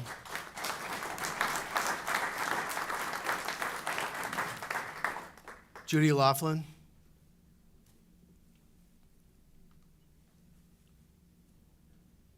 Hi, I'm Judy Laughlin. I own Wild Rose Floral Design at 27 East Main Street. Thank you for listening to me. I didn't prepare anything either. I thought about it, but I don't know, somehow I didn't. I actually have two questions. One would be about the infrastructure. Is there a plan for Route 14? So me being on at 27 East Main, the trucks that come through, some days feel like they're gonna come through my front window. So would there be some plan to widen it? Or would our businesses and the properties, like the bank across the street, Dr. Janice next door to me, the Marathon across the street, et cetera, all down that corridor, would they all have to be taken so that you could widen the road, Route 14, because there isn't any infrastructure there. There isn't any room to put in, I don't know, whatever it is you want to put in your plan. And I'm not necessarily opposed to wanting things to be better, wanting improvement, wanting change, but the infrastructure doesn't seem to be there. The curve, we all know the curve by the railroad track there, right at 14 in West Main, it's deadly. It has been deadly. There's accidents all the time. So when we look at that main corridor, I guess I just don't simply understand how the state and US Route 14 can't be included in this whole discussion because it is the corridor. You've said it, right? The corridor is Route 14, state of Illinois. We really need some help with that, and that, I believe, should be included in the plan. Everything, that everyone has said about homes, eminent domain, all is very important and very emotional, and we're all passionate about Cary and our businesses and our homes. I'm a 32-year resident as well as a business owner. So from what I hear, it's more transparency, and that's just a word, but really it's what is that plan? What are we doing with Route 14? Because you can't include the whole corridor without that discussion. And maybe that, and I would expect that that's included, but I don't know that any of us have heard that. So that's just kind of my statement, and thanks for listening. We're going to answer that question for you right now. Sure. With regards to public improvements, you'll, as you probably noticed with the map of the TIF district, the corridor, especially that part of Route 14 you're referencing, is within the boundaries. Now, the TIF budget also included an allotment for certain amounts of public infrastructure improvements. Those would obviously be determined depending on the opportunities that arise and the feasibility and the other studies that would be involved with that. Obviously, Route 14 is a need. I think our consultant mentioned it as one of the areas and factors that were involved. It is a trickier one, just given that it has the jurisdiction, like you mentioned, of the state of Illinois. But it's so in terms of is there a specific plan for it? That would be determined moving forward. But that would involve obviously a lot of other logistical parameters with the state, and then with what the other what that particular part of the corridor is looking like as it moves forward through the TIF. Sure. If it has a desire to change. Sure, that makes a lot of sense, and I would think that changing US Route 14 would be a lot more than $60 million, and a lot more than what can be included in this TIF. So I think, again, it's just all of what the discussion's about, right? If you can't have a TIF district trying to put up buildings and make downtown Arlington Heights when you don't have the room for it. And are we gonna start charging people, if you're in downtown Arlington Heights and you've dined there at all, you start charging them to park and then to eat outside at the establishments that they created? Lovely. So I don't think anybody wants that, and I think everybody is okay with change as long as we all understand it. And and I know you all look at the big picture. That's what you do. So anyways, thanks for listening. Thank you. All right, I've heard from everybody that's on the list so far, so I'm going to go row by row. I'm going to ask everybody if they want to have a comment. I know you. Hi. Hi, y'all. My name is Jim Hirsch. I own Whitey's Crane Rental in Cary here. Why am I included in your TIF? I was at a previous meeting. I asked you guys to eliminate me. I'm right on the butt end of this thing. And why is my property on this TIF map? Brian, do you want to answer that, please? Sure. The property specifically is along where the proposed or potential Maplewood access road would go through. So the property has frontage onto the area essentially for the public improvement that would possibly create that roadway out to Cary Algonquin Road through the downtown area, incorporates the parcels that are adjacent to it that were commercial development as well. So that's primarily why that area was included within the proposed TIF district, is from Cary Algonquin Road, commercial properties to the east of that, and around the downtown area. Forgive me for being a skeptic, okay, but a previous mayor, Steve Lamal, told me my property would be a perfect deal for redevelopment. And this is 16, 17 years ago. And I just feel this is a precursor for not necessarily this board, but some board within the next 23 years coming and going, we want that piece. And we want to put 5-story apartment buildings there. We want to put something. And that's why I'm vehemently opposed to this, as virtually everybody here is opposed to it. And I urge you guys to all, one at a time, don't be sheep, vote independently. Go, is this really right? All these people didn't come here to say this is a good idea. And you really gotta look, and is this a good idea, and is this what people want? And because I truly believe that some board down the road is gonna try and steal my property and redevelop it. Thank you.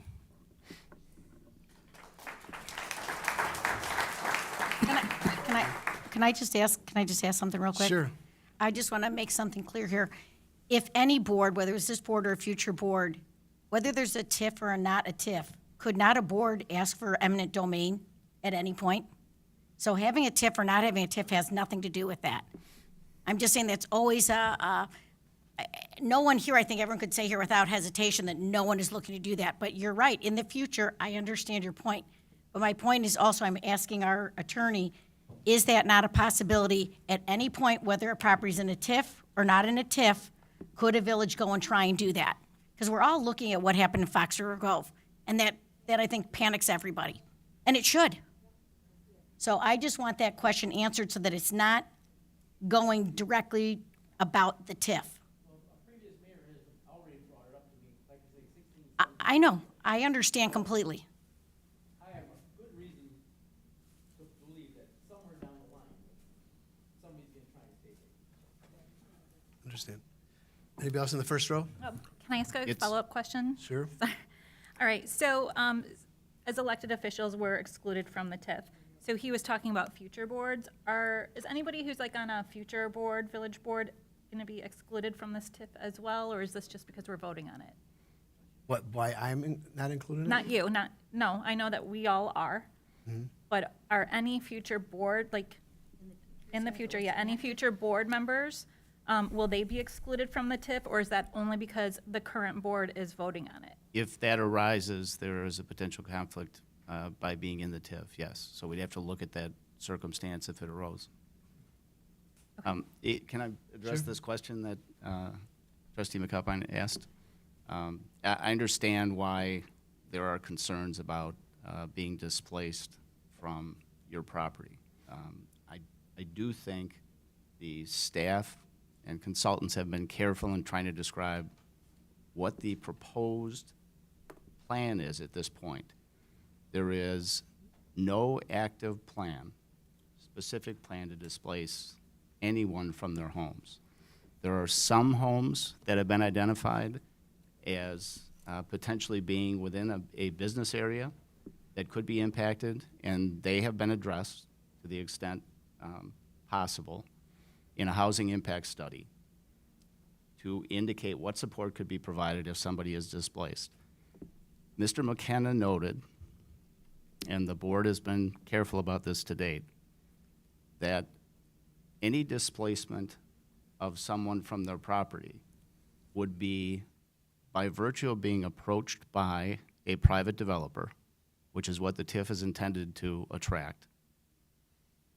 The negotiation for the purchase of the property then would be a voluntary negotiation between that entity, the private developer, and the property owner.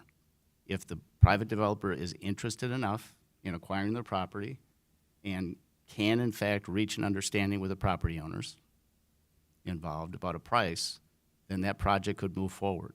But there is no plan coming from the village to acquire any property by eminent domain, which they could do now.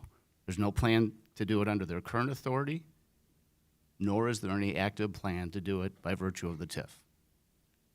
Okay? Thank you. Why don't we, I'll come back to you. I'd like to get some other people up here first. Did you have a question? Just state your name and address for the record, please. My name is Alexandra Politis. I'm at 739 Cimarron Drive. I have been following this, and I think both the board and people behind me have made some very valid statements and points. I've heard the word transparency, comprehensive plan, used by many people. So my question is, if, given the impact to the village, both from the resident standpoint and from the trustees, why can't this be put to a vote to the village instead of a decision just by the board? Want to answer that? I can't ask for referendum. Oh, yeah. That would require referendum. I wasn't expecting an answer, I'm just stating the question. Hypothetical. Do you have any comments? Comments here? I don't know, my name is Dan Bragg. Did you want to come up and state your name and address, please? My name's Dan Braglia. I live on 4 Cimarron Drive, and then I own a house down on Siebert. And I'm worried about that district down on Siebert Street. because I seen what you did across the street from me. You built 5 homes there. I know it's all about taxes and revenues. But my concern is Seabird Street, 41 North Seabird Street. Is that part of the, I don't know, the demolition, the making it look like Arlington Heights? I mean, I don't know. Well, first of all, I hear a lot of rumors. And First stuff. of all, we're not going to be Arlington Heights. We're not going to be Mount Prospect. We're not going to be Des Plaines. We are going to be Cary. We're going to do what's right for Cary. We want to keep our community the way most of the community wants it to be. I can't guarantee it's going to fit everybody's single need, but we have no desire to be like any of those other communities. None whatsoever. None. It's not going to happen. Regarding your piece of property, I don't even know if is it in the TIF? It is in the TIF. I spoke to Mr.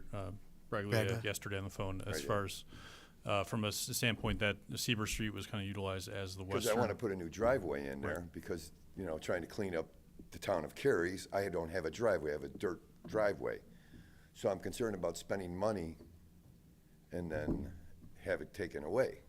No, we're not going to take, you're not taking your property. You know, it's a concern. I'm not going to put good money in, you know, after bad, you know what I mean? Yeah. So- No, we're not taking your property. Put it in your driveway, get a permit. Leo, anything? I'm just concerned about the future of my building. Leo, I'll tell you this again. We are not taking your building. No plans, none, none. I texted you that again today. No plans. Leo, come up to the microphone. Let's have a conversation. Well, come on. I have to record you on this. This is all being recorded. I'll stand up. It's Leo, really come hard. out to the microphone, It's please. hard for, like, when I watch this online, it's hard for me to hear anybody who's not at a microphone, so this just helps anybody for the recording. Leo Florio, the tracks in Cary, 42 years, and I'm deathly afraid you guys are gonna take my building. I'm afraid some apartment building is gonna come in and want my property, the bank. It's right by the train, and that's my concern. I mean, the future of my business is some developer, somebody thinking about bringing somebody in. Well, like I've said before, we're not, we wouldn't, you're the anchor of the downtown district. And people, let me make the one comment about this. Developers are interested in our vibrant downtown community. They mentioned your business being part of their vision of bringing something to, they like what's going on. This board has no desire whatsoever to take down any building in the downtown district that doesn't want to participate in a development plan. No one is going to make you do what you don't want to do, Leo. No one. I understand that, but times move on, panels change, and people change, and I'm just afraid it's gonna happen down the road. That's why I'm not agreeing with this TIF thing. Well, I don't know what else to tell you, but No, other I than know, we're and not going to, I've you've told been you great that. about it. Yeah. Everybody has, but I'm worried about it. That's the reason why I do. I understand. Yeah. But all I could do is continue to reiterate the fact that our board has no desire to take down any building. I think this board will agree that our downtown district is a gem. We all like it. We like it the way it is. Does it need some improvements? Yeah. You know, and a TIF district would only help. It could help. You've reinvested in the community by buying another building, putting another business. We could help with that. Oh, I appreciate that. We want our downtown to thrive. People come here because of the tracks. I'm telling you, you're not going to go anywhere. Well, I appreciate that. Thank you, and I love being here, so it's. We love having you here. All right, thank you. Thanks.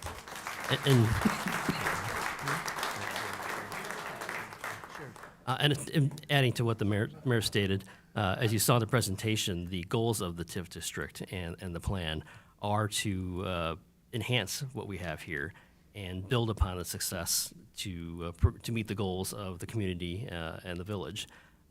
Obviously, like the mayor mentioned, it's not the intent, and there is no intent to take property. It's about if there's willing sellers, willing participants, this will be a tool to help facilitate that. If there's not, that's fine. But again, the goal is to build upon what we have and enhance it. And the anchors of what we do have that are positive in the quarter, in the village, those are exactly the things that, like the mayor mentioned, that we would build upon and attract further vibrancy. So yeah, if there's things that are positive here that the village and the community prize and wanna value, that is part of the process and part of the goals of the TIF. Yeah, we appreciate your comments. I mean, we totally appreciate and understand everyone's positions on that matter and those concerns. But it is I do feel like the village and the community are on the same page, that we all desire the village to move forward in the best way possible to be the best that Cary can be, not some other type of community. Second row. Third row. Fourth row. Second row corner. Come on up. Come on down. Good eye. Just state your name and address for the record, please. Sure. My name is Jill Johnson. I am a resident of Cary. I live at 390 Milano, but I also have worked for the school district for 25 years. And the only thing I wanted to bring up is we have many families. I'm a social worker, and we have many families that have been displaced over the years. And for various reasons, within this past year, one of the owners of a building wanted to make improvements, and so he needed everyone to move and find somewhere else to go. When those families are displaced, it's trauma to those families. Trying to find a place that they can afford so that their families don't have to move and attend a different school. It's been a huge struggle. It's very stressful to watch because our hands are tied as to how much we can help them because it's based on finances and everything going into that. So that's my concern, because when I look at that map of what this area includes, it is so many of our district families. So I worry about if they do have to find somewhere else to live, who is going to help them? Like, what is the village going to do to help those families? Thank you. Thank you.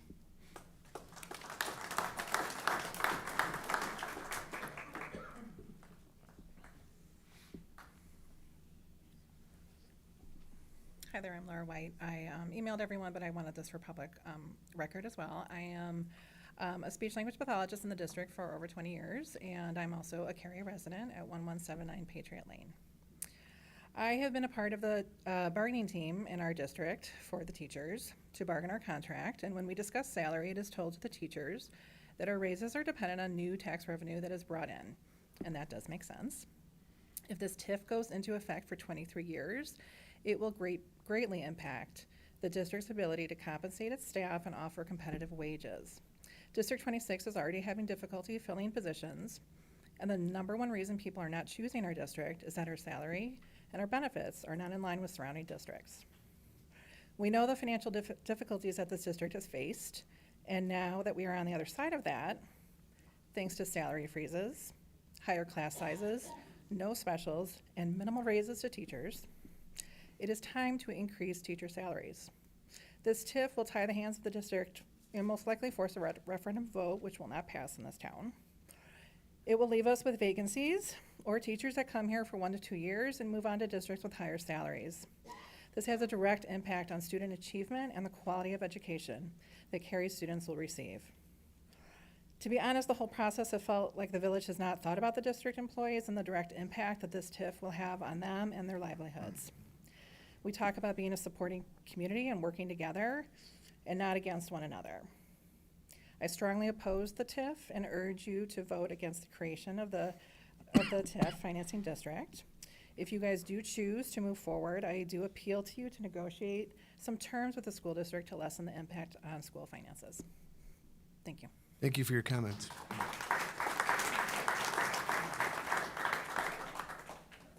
Row 3 had nothing. Row 4? Row 5. Can I say something? I know Todd came up, but I just have a question. Just state your name and address. Sorry, my name is Pam Savoy. I live at 314 Park Avenue. One of the things that you said was that you've been approached by different developers. And again, in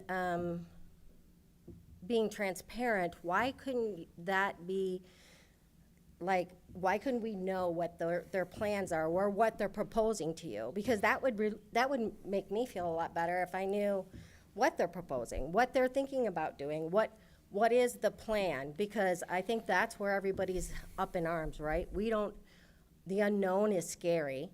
And if you know what they are, they should be shared. And maybe you'd get a little more support. I'll answer that as briefly and concisely as I can. There's a lot of developers that come to the village in a confidential standpoint. They are just strictly looking at what they can do, what we can tolerate, what the community really wants. They sit down with myself and staff, sometimes just staff, and they want to know what the community is all about, where they can plug and play, where they can be. So there's a lot of times when we're not able to do that. There's a lot of times where we don't even know who it is that the staff will do it because they want to be confidential, because they're competing against other developers. And for your particular area, there's been no interest in developing where you are, because you're over on Park. Yeah, it's not just me. I know, I'm but looking at my neighbors, too. the areas that we get interest are right now are along the Route 14 corridor. And they're all looking for help along where Jack's Channels is, Selkie property, Maplewood property. And we're getting a lot more interest over by this side of town, which is not in the TIF. Getting a lot of interest on Route 31, which we're just starting to market that. People are very much interested in that. We actually went to the expense, thankfully, to a very generous donor. We put one of our new large monument signs there that people are like, wow, this is Cary? We had no idea this is Cary. So we have a lot of interest over there. And developers like to keep things very close to the chest, because sometimes if things get out, they may lose an edge. So when the time comes, it'll always be at a public meeting. They will come and roll out whatever they want. Our board has changed our policies a little bit before having a developer invest into our system. We kind of give them a cursory review from the board that kind of says, okay, this is what I want to do. What is your feeling on this? And we have very open and frank conversations, and those are open to the public. We always publish on our website, and it's in our agenda. So you want... Yeah, maybe highlighting the difference between inquiries and proposals. Right. Obviously, when things are formally proposed, it's a very transparent process. And actually, I'd like our community development director to maybe kind of concisely kind of highlight that difference. Because I think you're referring to hearing about the inquiries that we receive versus proposals. I just hear you saying that, this is what I hear when you're talking, right? I hear you say, we've had developers come and propose this. That's what you said, that's the words you used, okay? So, again, there must be something in the works that you guys know about, right? That you're considering that would be better off shared. And again, people aren't, we don't mind change. It's just knowing what the change is and how it's going to affect everybody. Brian, do you want to jump in, please? Sure. And from a development standpoint, I do appreciate the concerns and where you're coming from a standpoint of how development, occurs. We do have discussions with developers, as part of their business and our business. If a developer's interested in the community, they'll contact us and they'll say they're looking for specific properties for a specific use, and we'll just show locations where they potentially could develop within the community. We do have developers that do approach the village from time to time that have interest in a specific site, and they'll have concept plans as far as what they're thinking of, and we'll review that with them. But that's a very preliminary stage, and sometimes those plans do progress forward, and sometimes they do get to the board level for preliminary review at that point before a formal petition is submitted, and they go through a zoning process for approval.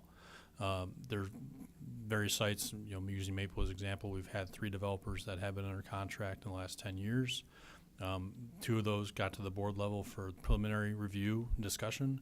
None of them ever advanced beyond that stage from a standpoint. They terminated their contracts with the district for acquiring that property, but those are examples of sites that we'll go through our process, have discussions with the staff level, and it gets to a certain point with staff where we determine it's ready for review at the board level, and then that determines, they'll give them an additional feedback, and then the developer determines whether or not they want to pursue a project and go through a zoning process. So from, quickly for your area, on our Park Avenue, again, it was included for potential public improvements in that area. The area is still zoned for single-family residential. There's no intention to change that.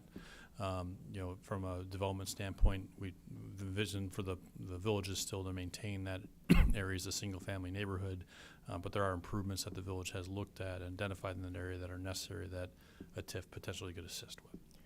So I just want to make it, just to get a statement saying this, you have no businesses or developers in mind at this time, with no plans at this time to come in and make any changes.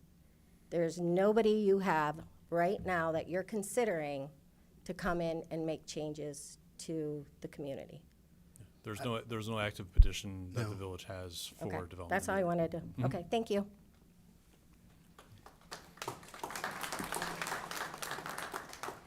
We'll go to the next row, row 5. Anybody on either side, row 5?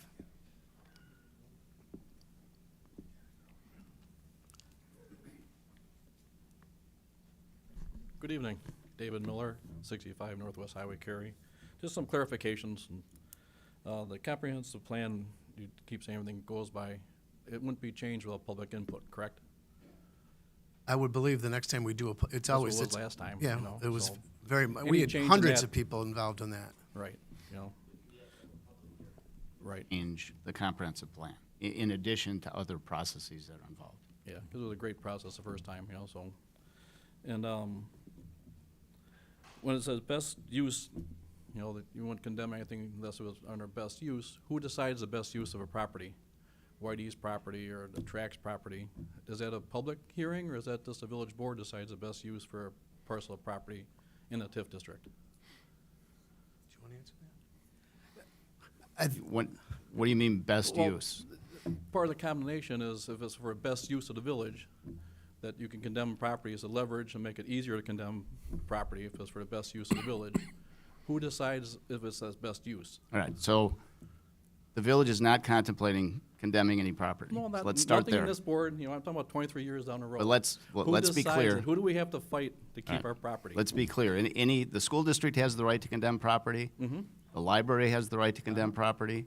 The fire district has the right to condemn property. The village has the right to condemn property. Yes. There are no plans to condemn property, not And as part of this I TIF. understand, but the TIF gives Okay, us much and- stronger Sure. leverage to So condemn property, correct? To Correct? condemn, no. Doesn't the TIF give Not it more- necessarily. So to condemn property, a Yeah. public body has to have a public purpose behind the acquisition of the property.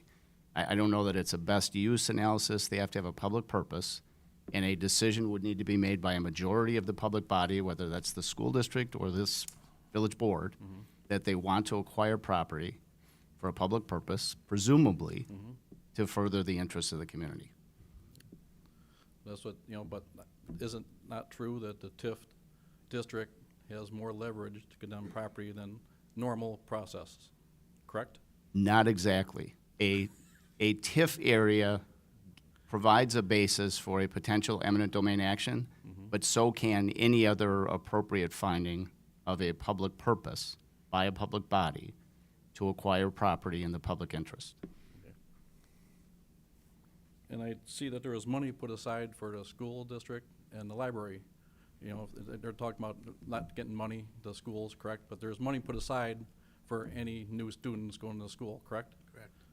Is there anything in there for the fire department? Because they get a big influx too if it's senior housing or anything else. I didn't see anything in the thing about the fire department getting extra money from the taxing dollars. Brian, do you want to answer that? Sure. So the TIF Act, the state laws require for school districts and library districts specifically in the TIF Act that money be set aside, and it's 40% of whatever increment is generated for that year. So that is under state statute, the specific formulas that are in the act as far as dispersing those funds to those taxing bodies. So they would have to request it based on any new students that come into the district that are specifically within the TIF. The fire district, other taxing districts, there's no provision in the state law for that to, provide funding from a standpoint. But any development that were to occur, if it was a residential development, the village, they have impact fees that we collect on their behalf for development, and they would still be entitled to those funds for a new development that would occur. Okay. And, is there any steps that the village can do to protect properties from being condemned or anything from future boards, like Whitey's property or the tracks that say there's some protection they could have that the village can put forward to protect them from your predecessors? Because who knows what's gonna happen to it, and that's their biggest concern, is what's gonna happen in the future. Is there anything mean that they can add in the TIF thing, saying that these parcels are very? No, there isn't, for a fundamental reason, I think. You, the village, the citizens of this town, the voters of Cary, have the ability to select the representatives you want to sit on this board. So this board, selected by the last voters at the last election, can't make decisions for the voters relative to your future elected officials. That's your decision. Those are the voters in this Well, that's village. not my decision. I own a lot of property in the village, and so does Whitey, and so does Leo, but none of us live in the village. So we can't vote for you, but we have a big impact on what you guys decide on. Understood. So that's why I'm looking for, is there any provisions out there or something else that give them a little sense of security that wouldn't happen? Because I know I've been through a lot of boards. I've been coming to these meetings longer than some of the board members have been coming to these meetings, and they've all done a good job, but there's been some idiots, and there's been some controversial going on to it, and I'm just trying to see what we can do the best to protect ourselves being not voting residents from our. Well, I would just say, do what you're doing right now. Stay engaged, have conversations, talk about what's going on. Dial up our website, look at our agendas, talk about, well, you're here, you're at almost all the meetings. Pay attention, ask questions. Yep. Hold the board accountable. I get, for every person that's sitting here, there's people talking about something else that they want, or something else that they don't want, or whatever it is. Right. It's our job to decipher all this information and make a decision that's for the greater good of the entire community. Yep. So I always encourage people, and my door is always open. People come and see me and talk about these things all the time. And I just encourage people to stay involved, ask the questions that you want to have the answers to, and don't be afraid to come and talk to the board. We're here, we're fellow residents. We want to make sure that everybody has the facts to make a decision that they feel comfortable with. Yep. You've always been very approachable. It's always been a good board and everything else all to it, but no one ever comes. I get tired of Well, calling. Hear what's going on. I would love for all these people to show up on a regular board meeting Right, just to talk about a budget or something. Come on, I know it's exciting, but But there is no. a lot of good possibilities of TIF to help out existing businesses and that kind of stuff to it, and there's some great tools for it, but I worry about the bad tools. Every good tool's got a bad tool, so that's the only thing we're concerned about, so. That's it. I appreciate it. Thank you. You guys have a great evening.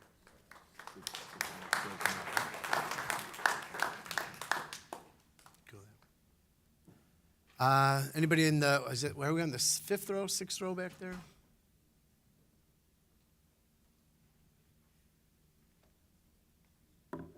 Hello, I'm Dylan Strite. I own All Marine Services at 126 Jandis Cutoff Road.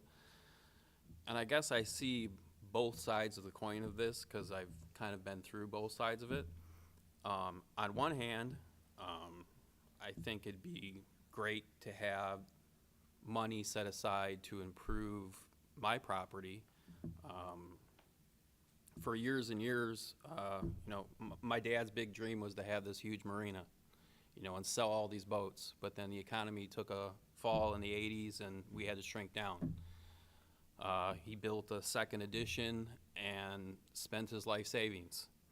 But then when you looked across the street and you saw septic tanks, half a dozen businesses and bums living in those septic tanks, you couldn't get anybody to pay high rent looking at that view. And that was there until, 6-7 years ago? So now that my father's out of the picture and I have the property, I'm probably one of the only businesses that I don't have city sewer. So I don't know how many businesses don't, but so we don't. which limits our ability to do a lot of things. But as far as facade and windows, it was never a big priority for my dad because he knew what we were looking at across the street. That he, for instance, we had one time where we had a bank that was going to come in and take over the main portion of the building, but they didn't like the view. And I can understand why they didn't like it. On the other side, back in 06, 07, when CVS was put up and that partial, or that was all bought up, we had a lot of pressure from developers, city members, that wanted us to sell. The building behind us, Gage Grinding, burnt down. The building on the corner was vacant, and there was just Manfred and us left. And they wanted to develop that whole corner and put a gas station there. And I had village officials in our office trying to get us to sell. And for the right dollar, my dad would have sold it. I don't care if it's $10 million, I wouldn't sell it. My grandpa bought that in 1974 and taught me everything that I know so I could have a future and my kids could have a future. So now, 3 marinas later that I own, I have room to move boats to different areas that I want. So redevelopment and doing different things is something that I am interested in, but in no way would I want anybody to have to sacrifice their property or have to give up something that they have that they don't wish to sell for me to gain anything. Thank you.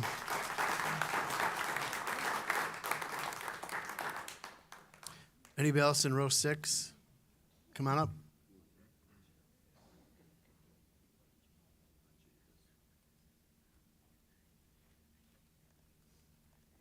You can state your Good name and evening. address, please. Yes. My name is Heidi Papazoglu. I'm at 253 Park Avenue in Cary. Thank you all for listening to our comments, and I'd like to also thank my fellow Cary residents and business owners for their input. I think I have rather a unique story, and it is a story, and I think when you put all the voices of the community together, obviously the old adage, in a multitude of counselors, there is wisdom. I'd like to say that I grew up in Itasca, which is about an hour south of here. And as a child, I was involved in community activities, including horseback riding and other events that were out here in Cary. I fell in love with Cary as a little girl. And in my teen years and early 20s, I thought about Cary. I was educated here in Illinois, married my husband, and when we initially moved, we moved and built a small home in Arlington Heights, which we liked, but we didn't like the encroaching development, the business. Arlington Heights lost its small town feel. It also had that for a while. We lived in the Scarsdale area, which had a very Cary feel to it, which is one of the things that attracted us to Cary when we were finally looking at homes to buy. We moved out here and we bought a foreclosure in, I think it was 2009, and moved in early 2010. That was when I listened to all the teachers talk about the funding issues and that. We have experienced just about everything people have said here in different ways. We don't want to reiterate what they say, but we came in when the housing market burst. We came in when the schools were losing teachers, and we had a child with extreme developmental issues who, when she was evaluated by the school district here, the wonderful District 26, said she was one of those complex cases they'd seen, but they really didn't have a lot of resources available for her. She would be put in pre-K and, in kindergarten in a class of 35 students with one teacher's aide and a fidget. And there were very little services available for her. So we ended up sending her to a private Christian academy, TOCA, which is one of our community schools. In addition, we came to Cary because we wanted the small town feel and the small town, some of the amenities here. And I have to say that since we moved here, we rehabbed our home. We did the best we could. But the taxes have encroached little by little every year. I realize you're not all responsible for all the different taxing bodies and what they do. But when we moved out here, we couldn't even buy a pool pass. And it's 2023 now, and we still can't afford a pool pass for our family and our daughter.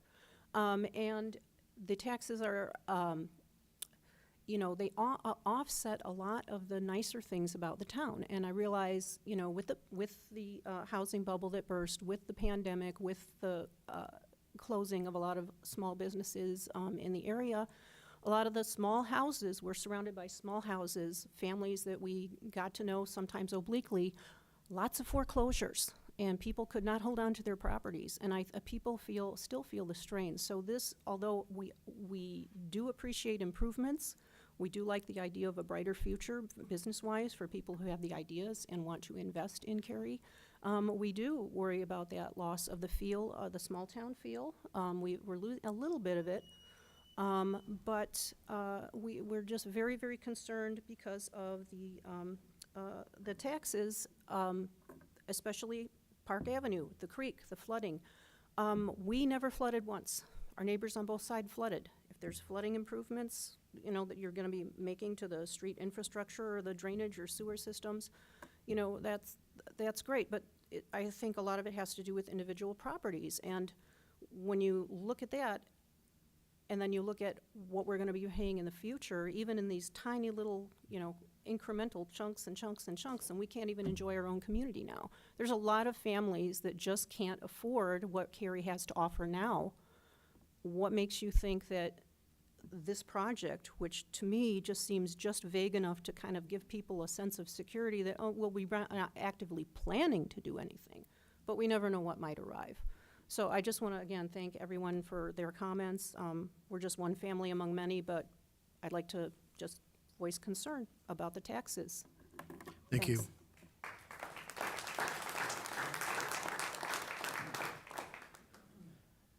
Anybody else in the back half of the room?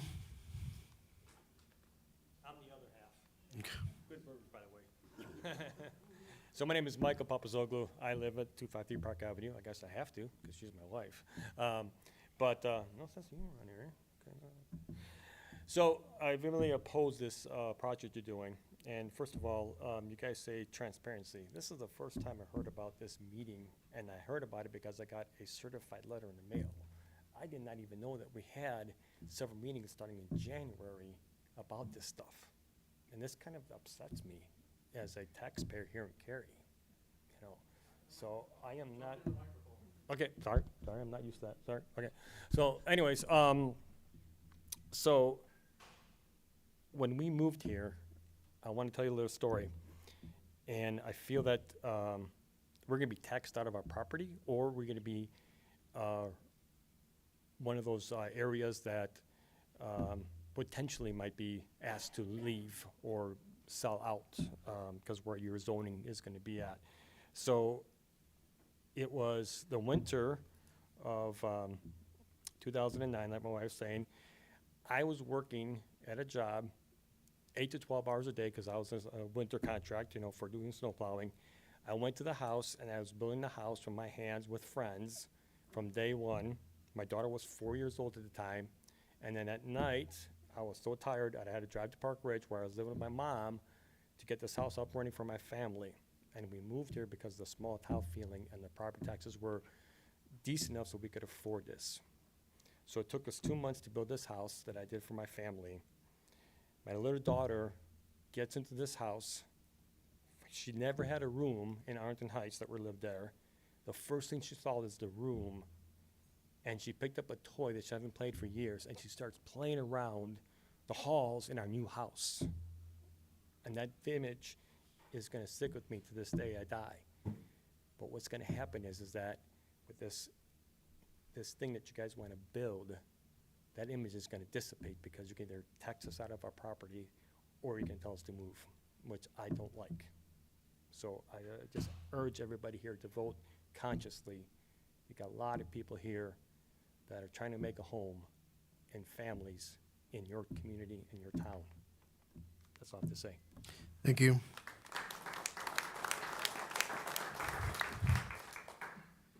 Mayor, may I have a second bite at the apple? Not right now, sir. Let's get to everybody, let everybody have their first turn.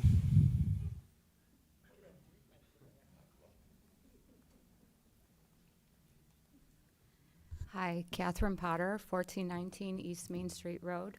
I know it's difficult for residents to come up here and express themselves. It's difficult for me as well. However, I do want to encourage the village to post the joint review board meetings publicly for everybody to view.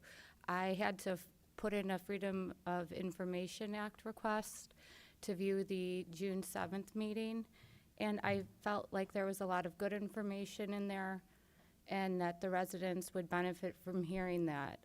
I don't think that they should have to FOIA request it in order to view and receive that information. Do you Good think? point, thank you. I thought it was on our YouTube channel. No? Okay. Do you? Sorry.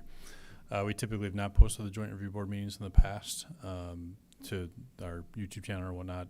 There's that committee and then other committees that have not been recorded and posted. In that meeting, there's a few issues with the recording as far as the recording started after a certain point. But we do have the minutes available on our website, and then if it's the will of the board, we can post that. But there's an error in the recording for the start of the meeting. I am on the Cary D26 school board for full transparency. There were things at that meeting. It was a public meeting. It was at 3 p.m. in the afternoon. There were things said at that meeting that were news to me. And it is emotional. I am not in the TIF. My home isn't. But it is when your home and your business is. I can understand certainly how emotional it would be, and that everybody wants as much information as they can have. There's just get it all out there, and that's I'm only here to encourage the board to post it publicly. That's all. Thank you. Thank you.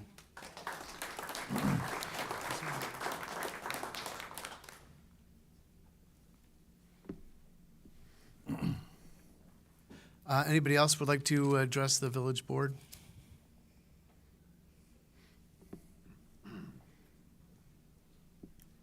Hi, I'm Scott Smith. I live at 2321 Grove Lane. I just have two things I wanted to bring up. The first one is regarding downtown. I'm a little confused because the presentation was any building over 35 years would potentially be under displacement. And your comment was, no, they're not going to be displaced. So I guess my question is, which is it? Well, Brian, do you want to answer that? Sure. One of the identifying factors for a conservation area is the age of the infrastructure. The TIF Act utilizes that 35-year age, from a standpoint of determining if this area qualifies under the TIF Act. It's not to say that any home that is over 35 years will be displaced. It's basically to state that that's a qualifying factor that is something the village can consider when implementing a TIF district, is the age of the infrastructure and the existing buildings that are there. The potential displacement for the housing impact study is looking at if development were to occur. Most likely this area, there are residences that are in this area that we have to plan for. Should that home be displaced, where else in the area, whether it be in the village of Cary or surrounding communities, could there be comparable housing that they could relocate to? It's not a desire of the board. As one individual mentioned, it's very difficult to relocate individuals or families that are displaced. It's not an avenue that the village would want to go through or have a desire to go through.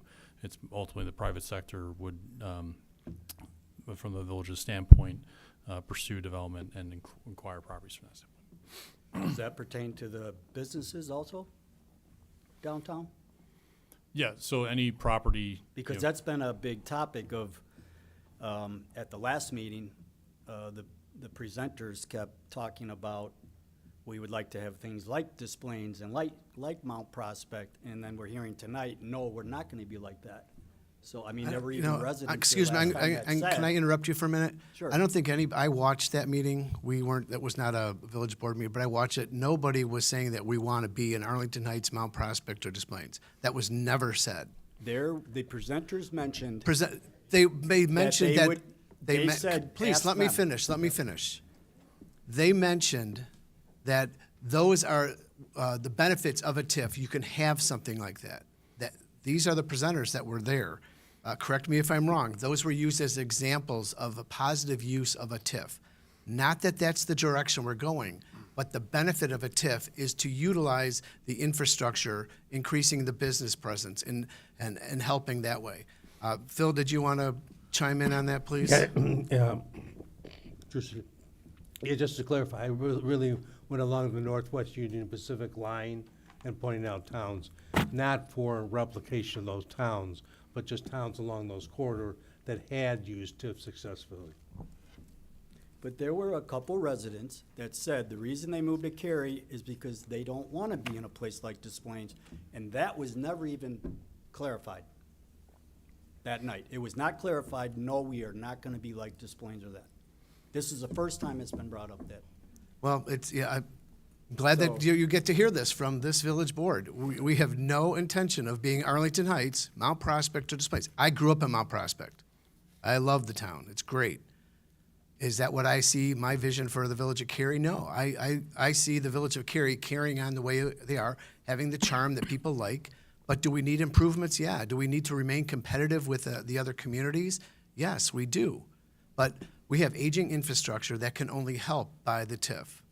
So we're not looking to do anything that is anything like that. What we are looking to is become more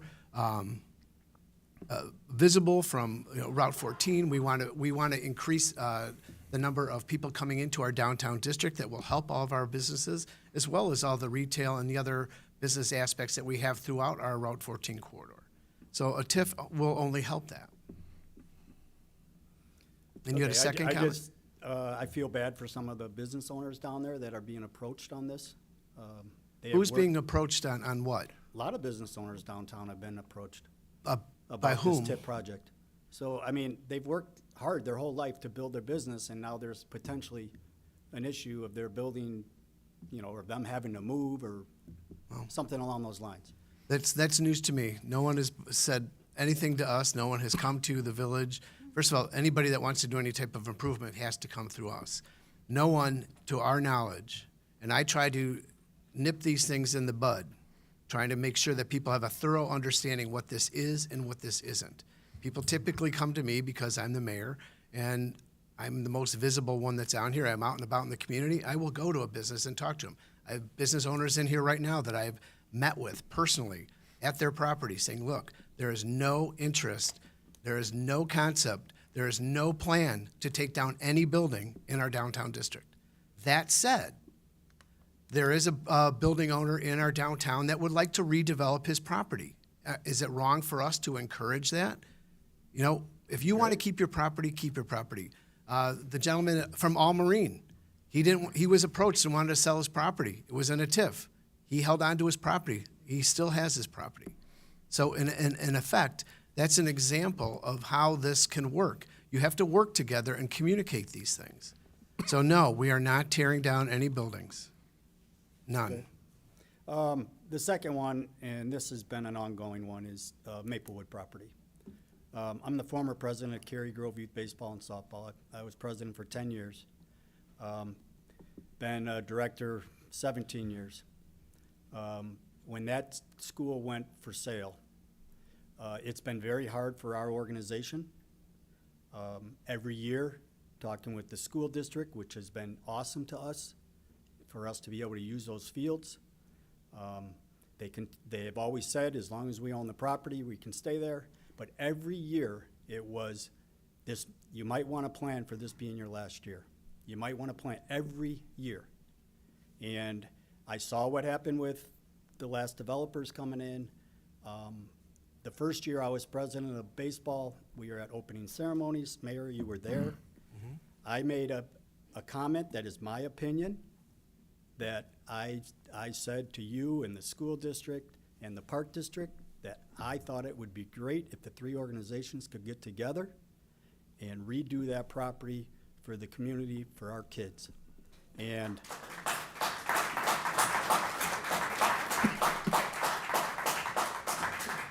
and 2 days later, I got scolded for making that comment.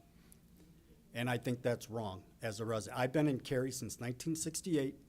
I've seen lots of changes, some good, some bad in my opinion. But I really think we're making a mistake to take that park away.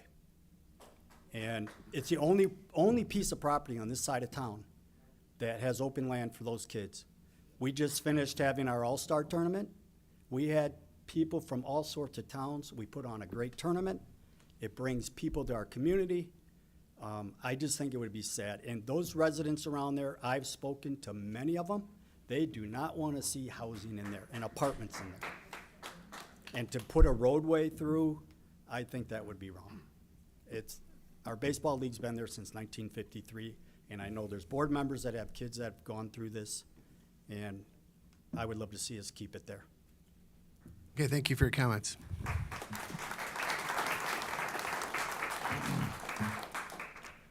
Next.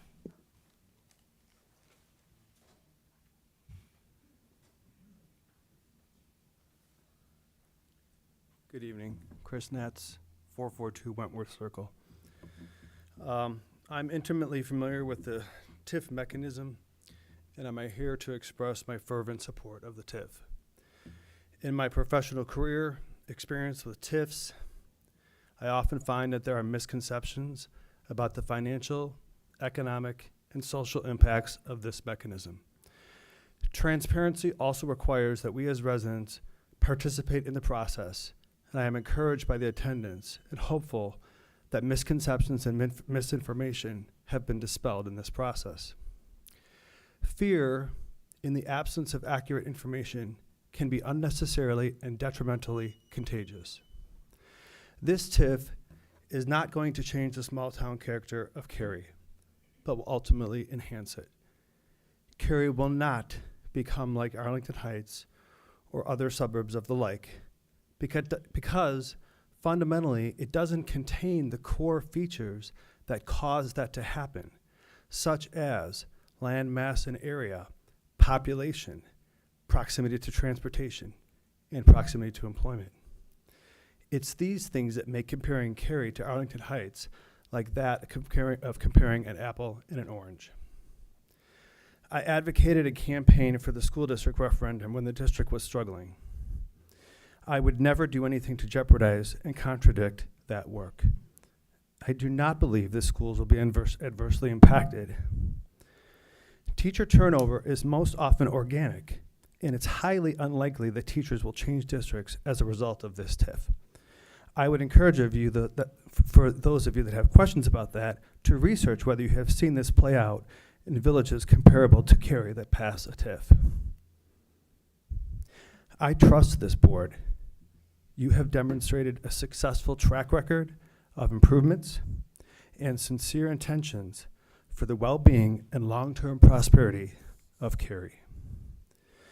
You have managed the budget responsibly and soundly. The towns and villages that operate from a place of fear and resistance to change will ultimately place a long-term burden on their residents and do them a grave disservice.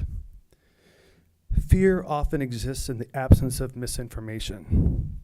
Most often, this room is empty during public meetings, or there are very few attendees. I say that to encourage residents to remain consistently active and informed.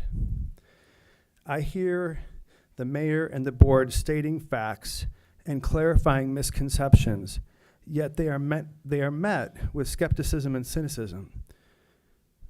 I believe those are unfounded, and I encourage you to continue to stay informed. Trax, to the business owner of Trax, I hope you continue to ask questions, to better understand how this TIF will make your business even more successful than it is today. I believe it's the absence of action that puts your business at substantially greater risk. The village has zero motivation to negatively impact a business like yours or any other business within the TIF district. Your business is successful. It's generating tax revenue. Quite frankly, your business is a feather in the village's cap. What the village is proposing is courageous, informed, and thoughtful. It is thoughtful planning like this that differentiates a village like Cary and Fox River Grove. Let's not manifest our fears out of inaction. The state of Illinois presents significant challenges to every municipality in the state, and Cary is competing with every surrounding town and village. Villages will either thrive or risk their long-term viability. I absolutely believe that this TIP will enable the highest and best use of this area. I believe this TIP will ultimately create greater property values for all of Cary and make our lives more pleasant. The fact that Maplewood is standing today with very little developer interest over the years should be of significant concern to everyone in this room and everyone in Cary. Why is it still vacant? Why is the district paying property taxes and maintenance fees and upkeep, etc., which we, the residents, are funding through our taxes? Why aren't developers showing interest? It deeply concerns me. For that reason, I know the TIF will correct this long-standing problem. Keeping the baseball fields requires the school district to donate a property. Does anybody believe that the school district wants to forego that revenue? Who is paying for that if they donate it? We are. I am grateful that this board puts in the type of hard work and dedication that will position Cary for a successful future. A recent example that comes to mind is the new Thorntons. This business generates a tremendous amount of tax revenue on a piece of land that was marketed for decades, yet produced no value for the prior village,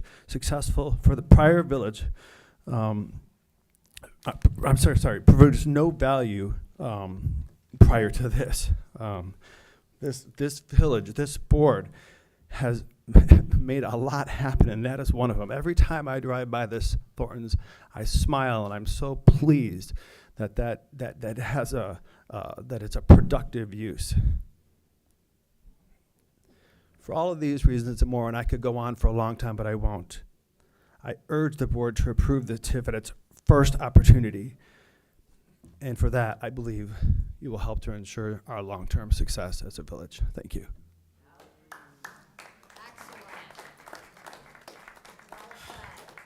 Thank you. Is there anybody else that would like to address the village board?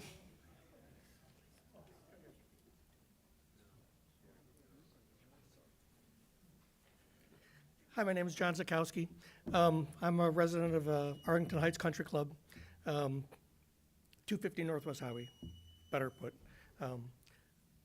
I believe that, I've heard the mayor talk about people wanting to expand. We don't want to ruin anybody's visions of grandeur or anything like that want to expand and make a bigger house or make it better for their friends to come visit or anything like that. But we have a great board down there, and they do a great job. They make sure that everything works well. And so far, everything has worked well. When one place floods, another place doesn't flood. If the sewers are connected, then we have a problem like that, just like Chicago or any other city. And I believe that the board would act if they thought it'd be good to run water down there and sewer. And I believe that they would act in everybody's best interest. So I believe that having the water and sewer as part of the TIF district come down there might be detrimental, more than it is now, even with the river flooding and everything else that we have to worry about with Mother Nature. So I appreciate your service on the board. Our board takes care of us. So thank you very much for your time. And one of my cohorts will come up here next and talk. Thank you.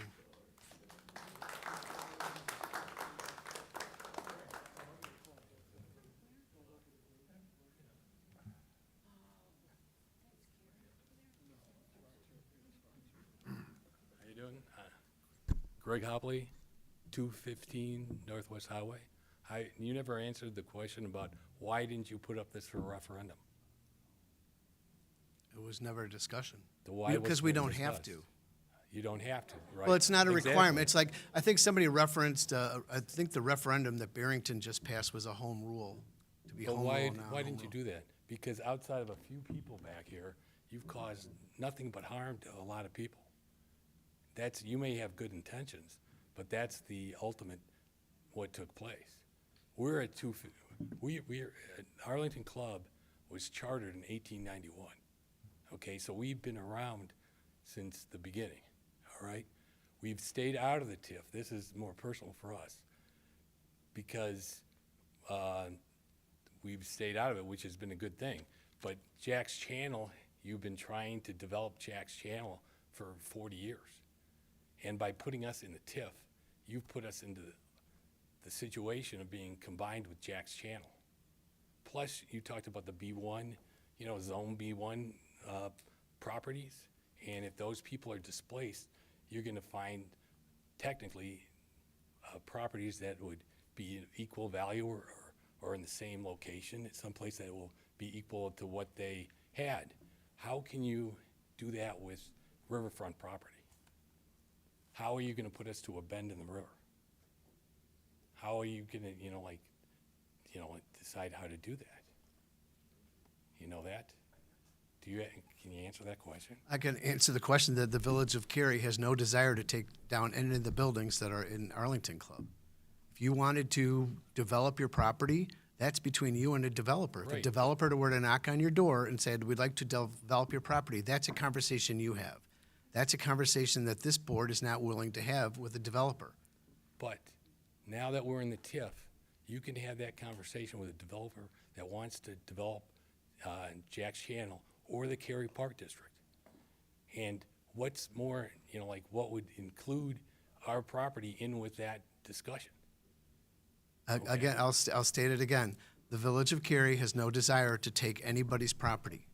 If you want to sell your property, that's your choice. The Village of Cary has no desire to sell any property that's in the TIF or But to you- encourage selling any of the property in the But you TIF. want to develop Jack's Channel, is that correct? That's one of the ideas that the TIF would benefit from. Okay, but the TIF, by including us in the TIF, you include us with Jack's Channel. It's just like including sulky property. That's in the TIF. No, but it's not connected, and it's not on the river. It's I like a think, different I don't think situation. again, I can't reiterate this enough. We are not taking anybody's, if you don't want to sell your property, you're not going to be required to sell your property. It's just, that's not what, Arlington Club, the only reason the Arlington Club was incorporated into the TIF district was so that we can bring public improvements down there. There's been no conversations, there has been no, any type of planning for that particular piece of property. But you always say at this time, which opens you Well, up. I could tell you what's happening right now. We have no developer or nobody that's interested in this at all. So why can't you eliminate areas? You have all these people up here that are included in the central business district, okay, which you want to develop, okay? And I was at the April meeting, and it was implied that you wanted to make Cary like Des Plaines, Arlington Heights, Mount Prospect. One person that talked about how the configuration of Cary is with Northwest Highway, and it's on an angle, and it's impossible to compare Cary to the other cities, okay?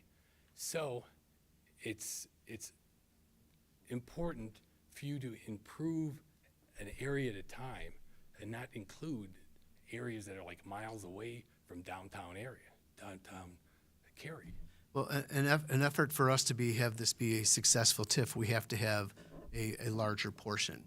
Like the TIF 2, which we will hopefully be decommissioning, that was enacted in 2008 or 2009, 2006, because there was a developer that was willing to take all that property and develop it. The housing crash happened, it never happened. So we never really saw the fruits of what that TIF could have generated. Brian illustrated during one of his slides that there's one piece of property that was developed and redeveloped and improved, and you saw the increment grow. So that's the benefit of this. The other properties didn't see that type of growth because they didn't do anything to it. They didn't improve their properties. So therefore, it really didn't meet the marks that we were looking for. So another reason why this is the geographical area is because it's our main corridor in the village. And there's been talk about the school district not wanting to sell their property anymore. So perhaps having this TIF district be as large as it is, we don't rely on that. The benefit of this is to incorporate our corridors coming in and out of the community. This was not put into effect for just the Maplewood property. That was not the intent. It's included in there, yes, but it's not the intent of this. I don't understand why you didn't start small with the business district and then move out. So you Because it wouldn't be financially feasible. Well, other towns have used that district thing and had an advantage to their towns. And it seems like you came down with this idea to improve TIF 2 to make this TIF 3 without looking out and trying something different. And I don't understand still today why you guys don't go to the village of the Cary electors and ask them what they really want. And you could do a referendum. And I don't understand why you don't even think about it. It doesn't make sense to me. Thank you. Anything else? No, thanks.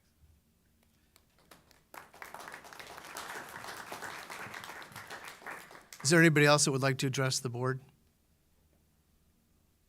Let's let everybody have the first shot.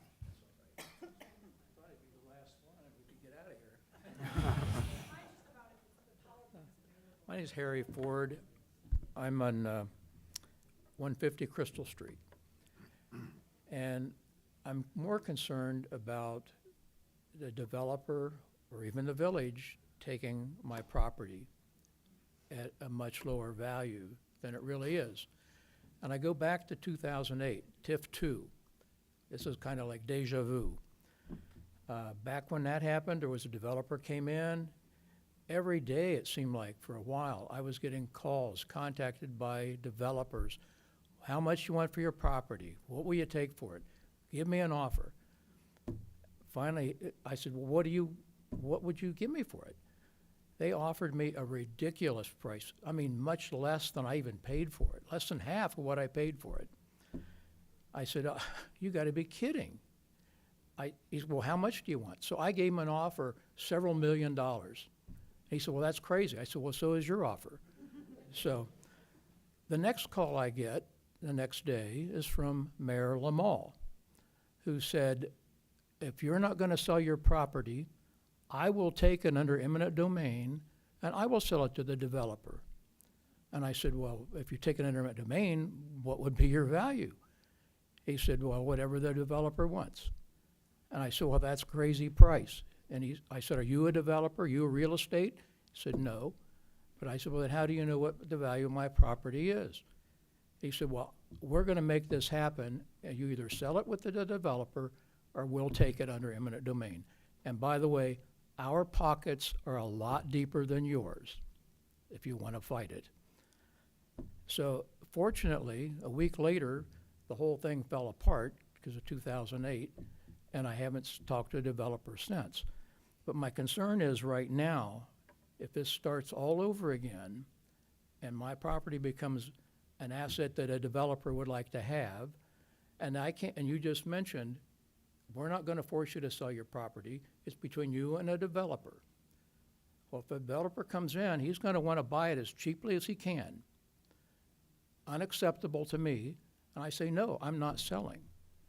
The village is going to come back and say, well, part of our TIF district is we have to have that for what we want to accomplish. And somebody said earlier that if a developer couldn't come to an agreement, the village would step in some process. So now I'm concerned. If that happens, am I going to get the real value of my property, or is some board going to arbitrarily decide what the value is going to be and I get screwed? Let me have Brian Simmons answer that for you. Yep. So from the development standpoint, you certainly can be approached by a developer and they can offer you a price, and that's up to you from a standpoint of your property if you want to agree to a price. So certainly from the board's discussion tonight, the board has stated that they want the private sector to handle those discussions. It's not a desire of this board to get involved from a standpoint to condemn a property or use eminent domain to acquire property for a developer. So from a value standpoint, if from that standpoint, the board's desire here is that it be the private sector that handles those discussions, that whether you want to sell your property or not would be directly with a developer from that standpoint.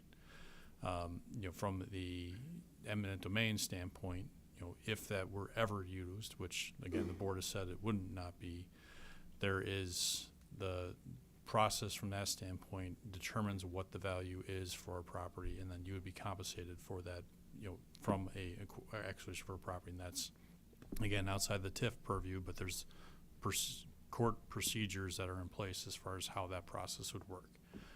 But that's not to say that this board would be pursuing that, but there's certainly avenues or a legal proceeding that would be in place as far as how that process would occur should that ever be taken.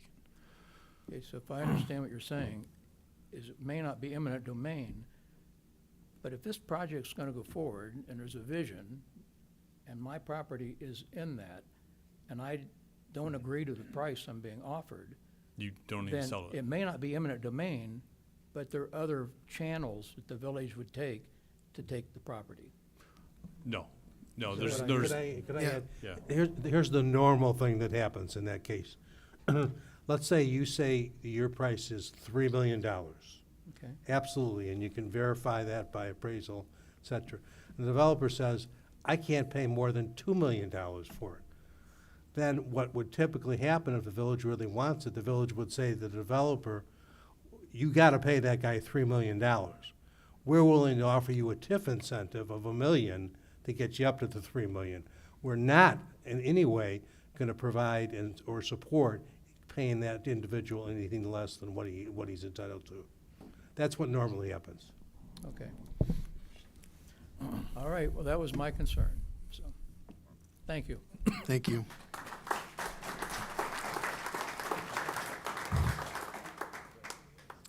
Anybody else coming up?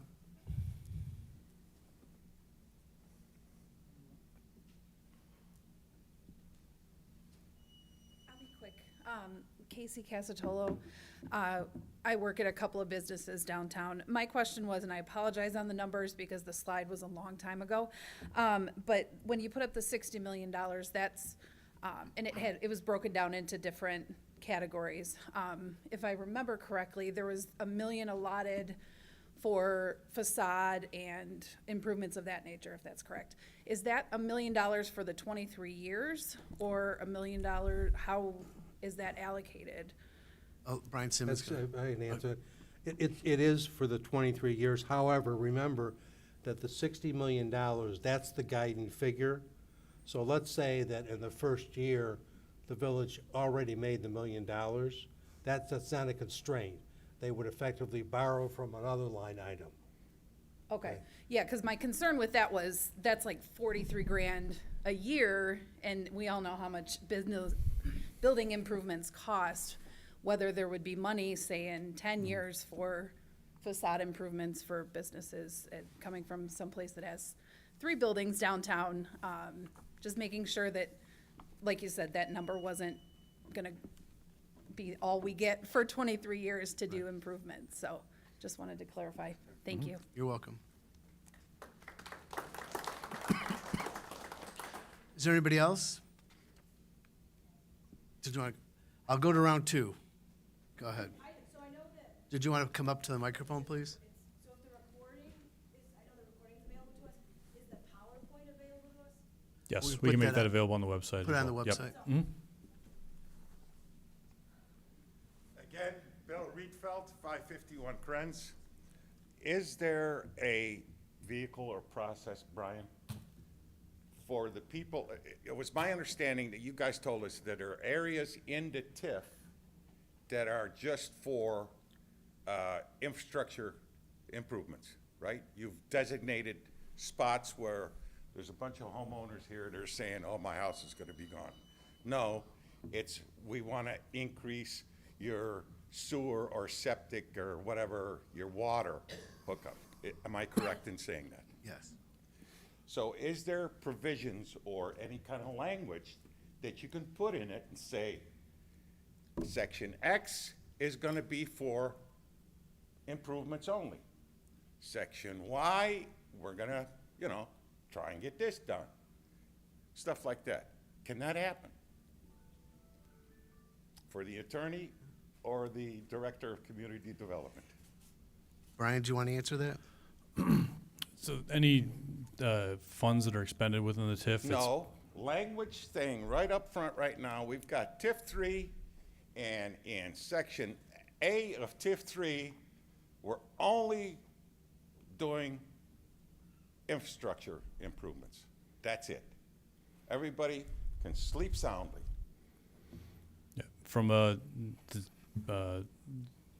plan perspective, the TIF looks at multiple or larger area.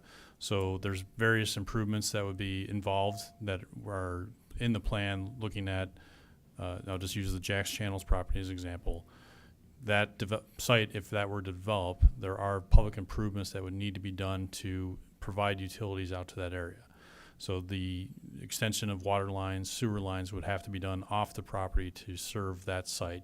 But there are also other public improvements that would need to be done on that property as well to provide utilities for that site. So lift stations, things along those lines would need to be constructed out there. So when staff went through the planning process for the TIF to determine what the budget was, we anticipated that these are potential improvements that would be necessary throughout the entire TIF, not just to serve individual properties, but looking at how many linear feet of sewers would be required, what type of improvements are required, and those are throughout the entire TIF. So it's generally as development were to occur, then some of those improvements would be made with those developments, but also the replacement of lines would be performed in various areas. So I couldn't say specifically this area of the TIF could have this area could have that. It's throughout the entire TIF, and the board would have to determine as part of the regular budgetary process how they want to expend any funds that are in the TIF and where the priorities would be for those improvements. Okay. Now, I'm going to say that I'm Brian Simmons. I'm the Director of Community Development. I've got a contractor that's going to come in, and I'm going to say, Brian, I'm looking at this parcel right here. It's got nothing but homes, okay? Oh, no, you can't go there because we told those people that is not up for development. We're only doing infrastructure improvements there. Can that be done? It would, again, for any development that comes forward, any land development, 20 years from now or 10 years from now, I can't predict what the private market will dictate. But certainly if a developer has a contract on properties, they can come and approach the village and have development reviewed by staff and the board. It's up to the board to determine if it meets the comprehensive plan as a project that the village would want to see move forward. Okay. Last question or comment. Was the fire department in favor of this? Yes. Yes? I mean, was it like, was it pretty early in the process, or did No, they hold on a little bit? No, we had two JBRs, which is a joint review board meeting. The first one was continued. The only dissenting vote was District 26. District 155 abstained. So that would help us encourage a better relationship with District 26. Okay. So all the rest of the taxing districts approved it. The library and everybody? Library. Okay. All right, well, thank you for your time and your consideration. And vote with your conscience. That's what I'm saying. Please. Thank you.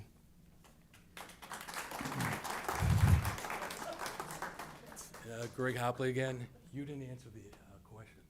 It's a yes or no question. He asked you, is it possible to get an area designated as just improvements? And you did not answer the question. You can say yes or no.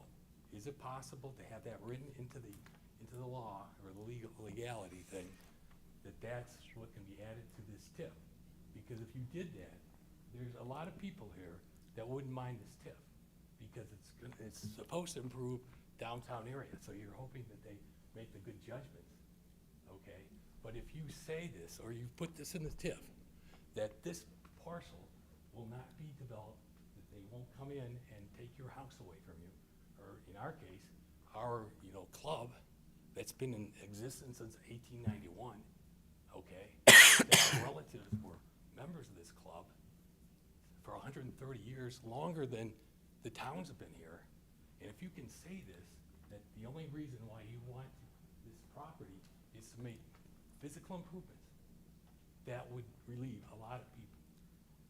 And can you do that, yes or no? That's the question. Brian, let me try to answer that. So, in our plan, in our redevelopment plan. It's a yes or no answer. No, it Yes or isn't. no? I can't answer that question, yes or no. So Why if not? you want me to try to answer the question, I I'd be will. happy to. Can you please let him answer the I will question? try, but Please. Yeah. We've Listen to been it. very patient. We're You're- listening to everybody. Give him an You're opportunity. cross-examining me. I just want to explain if I can, respond if I can, fully. The plan that the staff has put together and the consultants have put together does target and identify the objectives in the plan. It would be unlikely that we would include something in the plan as specific as telling each of these property owners and future property owners in the next 23 years what they can and cannot do as part of this TIF. So we can certainly outline what our intentions are for particular areas, and we might be able to be more specific as to what's being done in certain areas. But to commit for the 23-year term of the plan to not allow certain aspects of this plan to benefit fully from the TIF, and I think the board, the objective of the TIF is to benefit the properties here, not to damage or harm the properties. There are a lot of questions here about how this will harm the properties in the TIF. There is no intention to harm any of the properties. It should be a benefit, or at least that's the intention. To tie up the property for current owners and future owners, I think that would be difficult to do for a 23-year term. how does potentially taking a property away from? No one is Wait, I don't know wait, how many wait. times we have to Excuse say me, this. listen to this. Could we just, Excuse me. We asked a question, and you could put this in writing, because if I own, let's say I own a house in a section, which is B1, all right? These people are upset. You can understand that, because this section is a bunch of single houses. And if you said that this section, these people don't want to leave. There's a woman back there that's lived there her life. She wants to die in that house. And no, what you're saying, potentially, that section, that house that she wants to be in until she's gone, can be taken away from her. Honestly, that's what it says. Nobody is suggesting anybody's I know property you're not is. suggesting it, but then you can say, no, we will not do this, we will not do this, but you won't say that. Well, And I can appreciate your point, but we also have to make sure, because I think the option that you're suggesting, it's not typical of TIFs in any area, if I'm not mistaken. Start So- something new. So, do something new. no, I hear what you're saying. Be creative. So Be creative. given that, we would want to make sure and vet anything that we did do to make sure that, one, if it does have a positive benefit here, in scenario X, that we make sure that it doesn't have an unintentional adverse effect for another location and at location Y. So that's where Attorney Euler is saying it's not a yes or no answer. We'd have to look into it a little bit deeper to fully answer Exactly. that. So look into it. This means that you haven't looked into everything. There's some other ideas. So why not take some time, look into these different aspects of this TIF, and bring it up as a referendum. No, but And let the people do that. In the meantime, you might be able to start something new with TIFs, because a lot of people, not just in Cary, but this is all over the towns. They don't want TIFs. But if the TIFs now can be written that we're not gonna attack you and take something away that means something to you, because fair market price isn't always the value of property, okay? With us, it's our lifetime. Our relatives were there. Jamie's, her grandfather, in his house, he dug out the basement by hand, okay? So she lives in a house where her grandfather dug out the basement. I don't know how many times that can happen. I don't know any other house. But you can start and do something new and creative to help other communities throughout the country or wherever TIFs are all over the place, relieving pressure on people, relieving stress on people, so they don't have to care about, oh, it's a TIF, we're gonna get benefits of it, but you're not gonna come and screw up my life. Because what you're doing is screwing up people's lives. Because we never had, for us personally, we were never part of a TIF, all right? Now, like I said before, you put us into a TIF, which opens up the door to a lot of possibilities. And we should have the option of setting the price of our property that goes back to my great-grandfather, okay? That got this property before Kerry was even started. But you're not allowing us to do that. You're saying right now that no, at this time, we're not gonna do that. But there's 23 years down the line, and I probably won't be here, but you want relatives to have this caretaker effect of this piece of property. And you're not giving us that opportunity because we have to think about the possibilities of having it taken away from us from the developer or from Cary Park District. That's what you've done. So you're creating harm on a lot of people. And if you can be creative and start something new where you can relieve a lot of people's, pain, their stress, you should do it. So stop the process, do a referendum, and be creative and do something new. Okay, I'm gonna end you there right now and see if there's anybody else that would like to. Can I ask a question here? Sure. And I don't know the answer to this, but maybe in the situation where you said Arlington Club has been there for 130 years, and I don't know how long the Tracks has been there, if they were to establish their residency as like a historic building and like have one of those plaques on their building, is that something that would make them like untouchable? I don't know. No, it would not. Just a quick answer, there are historical properties that are within TIFs, so certainly, from the particular property here, was developed prior to the village existing. I understand that there's 15 homes that are on a single property in that area, so it's grandfathered in from a zoning standpoint, doesn't conform with our current zoning requirements, but it's allowed to continue to remain, indefinitely from that standpoint. But Wait, hang on, sorry to interrupt you, Brian, but all those homes don't have like that plaque on there that they have to get certified to be, a historic house. That's Right. what I mean, like. So to make certain changes to those structures, there can be specialized requirements Right. for those purposes, but it does not affect the power of eminent domain, which I would reiterate the village is not interested in using. Okay, thank you for answering my question. One last chance for somebody. We'll take one more. One more that has not spoken, please. Come on. Can you come up to the microphone, state your name and address, please? My name is Renata Heiberg. I don't live in Cary, and I'm not familiar with this TIF issue here, but my basic question is, when are you going to vote on that? April 15th? August 15th? Jeez. August 15th? So it's a month.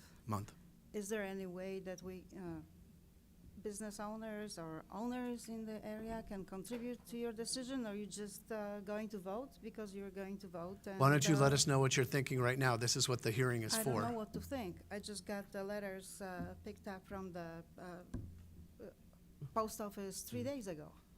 And you're also, we also encourage, if you don't have your comments ready tonight and aren't ready to speak verbally with your comments, you can submit them in writing to us as well. That would still be included in the public record. And you can come in and have a meeting with me and staff. We're happy to go over everything with you. All right. That's what I will do. Okay, thank you. I'd have, how many times? Okay, hold on a second. We need to start wrapping this up. We're hearing the same thing over and over again. So let me let somebody else that hasn't had an opportunity to speak to come up and to speak to us.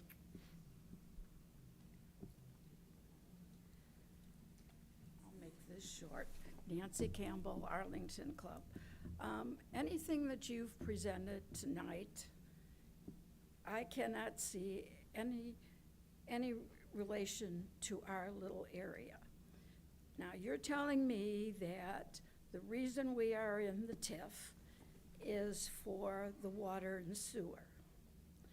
So if we weren't in the TIF, you would not, and you're going to develop Jack's Channel and that, you would not offer us water and sewer? We'd only get water and sewer if we're in the TIF? No, one of the benefits. Like I'm kind of no, understanding it. that's a good question. The only reason Sure. you've got us in there, anything that you have posted there is not relevant to us at all. They are homes, nothing more, just houses. No, yeah, and to. I mean, that's your reasoning, because I asked at an earlier meeting why we were in the TIF, and you're telling me it's because you want to offer us water and sewer. So that tells me if we're not in the TIF, you're never going to offer us water and sewer. Well, I So think- what we're, if I may, like staff and consultants had mentioned, the TIF offers us a tool to be able to provide means and mechanisms to build and implement public infrastructure like water and sewer. Without the TIF, if a property, for example, were not to be able to get the county to approve and allow a rebuild of their septic tank or a rebuild of their well, if the county, because it's their jurisdiction, like we mentioned, had said that you have to connect to the nearest community water supply or sewer system, if there's no TIF district for those property owners would have to bear that on their own. And given the distance, this TIF district is intended to be. If Channel gets developed, there's going to be water and sewer right there, and we're right there. So I don't think we need the TIF for you to offer us water and sewer. Okay. Thank you. Julie, I'll take two more, that's it. Quick question. I'm Whitey Hirsch. The question is, if my property, the reason I'm included in the TIF district is because I'm adjacent to the new road going in. Is Norman Drive, which is adjacent to that road, are all those houses on Norman in the TIF district? There's like 6 or 7 of them, I believe. No, Norman Drive, there's no properties on. Well, the backup, for where they are in the back, it goes along the back. Correct, the village right-of-way that we currently own and the fire district property north of that Frankie subdivision, those commercial properties are all included, but the residential area that's in the Frankie subdivision was not included in the TIF. Well, that was the question. They abut because their properties they abut where a potential road could go. Right. Yeah, and so do I. Right. But they're not included, but I am, Well, correct? Correct. Which Correct. is contradictory to what I was told before was one of the reasons why I was included in it. Correct? Your property's in the TIF was Because designed for I'm cruiser. adjacent to the road. And it was a commercial property in that area. The residential properties were excluded from the TIF in that area. Okay. Last question. I guess if there's any light at the end of this tunnel is, so I own 2 businesses in McHenry, for example. And if you were in McHenry 15 years ago and went down Green Street, there wasn't much to see. I started a business on Miller Point that had nothing there. And now they're putting up a tiny shop village. It's almost done. A splash pad, a skating rink, an amphitheater. I run the city marina for the city. We have rentals, and a lot of that's due to the TIF district.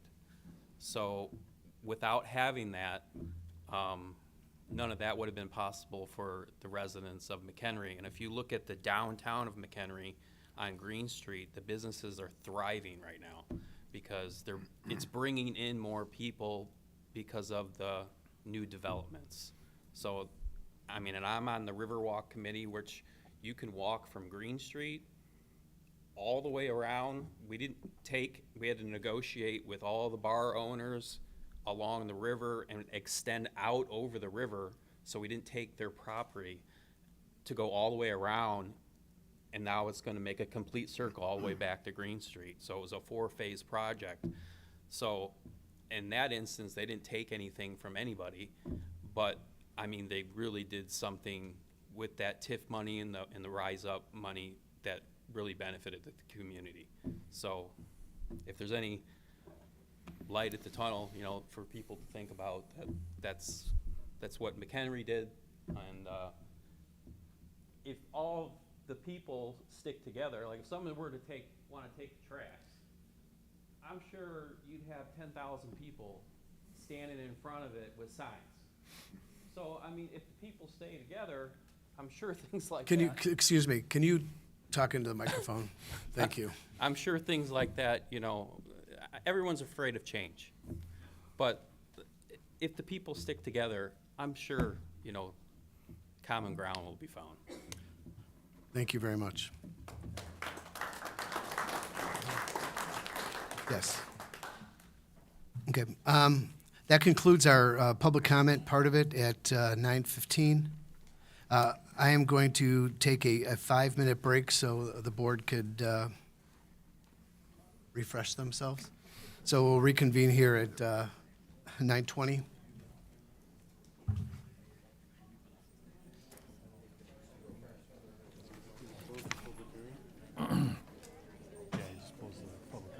What? Yeah, no, the public hearing is still open, but the public comment portion is.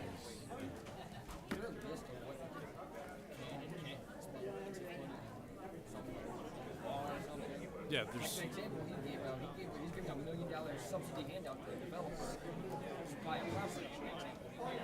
Yeah, that's part of Money going to subsidize.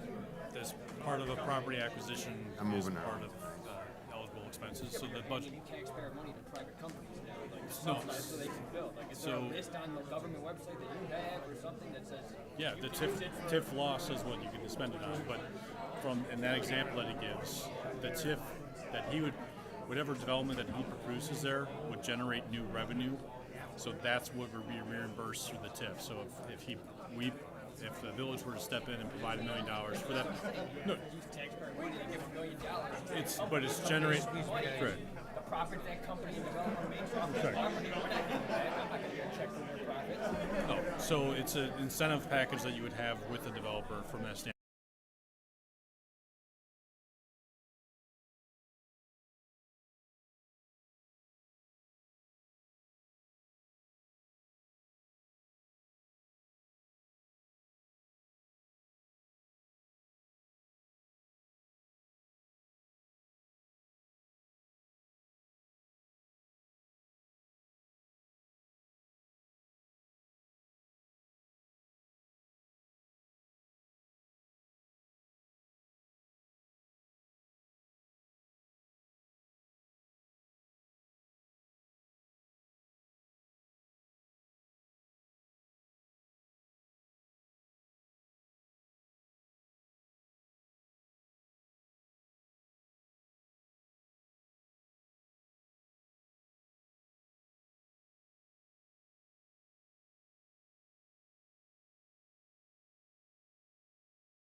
We're just waiting for our technology to, Sorry.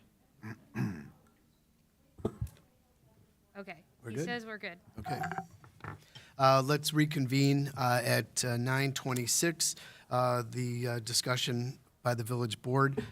Following the conclusion of the public comment portion of the public hearing, the village board may further discuss and deliberate regarding a proposed central carry tax increment financing district TIF number 3, TIF district number 3. During the village board's discussion, members of the board may direct additional questions to staff, the TIF consultant, or members of the public who testified. Except to respond to questions posed by the village board, the public may not address the hearing body during this portion of the meeting without the consent of the chairman. Thank you. So now let's move to a discussion by the board. You've heard some testimony here. Are there any follow-up questions that you'd like to have answered or follow up on? You guys did a great job of answering questions, my questions at least. Thank you. I have a question for Brian.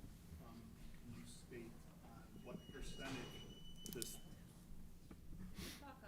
Yeah, sorry. Turn his mic Personal on. mic was back off. How much of this TIF district percentage compared to all taxing bodies paid in carry is this take up?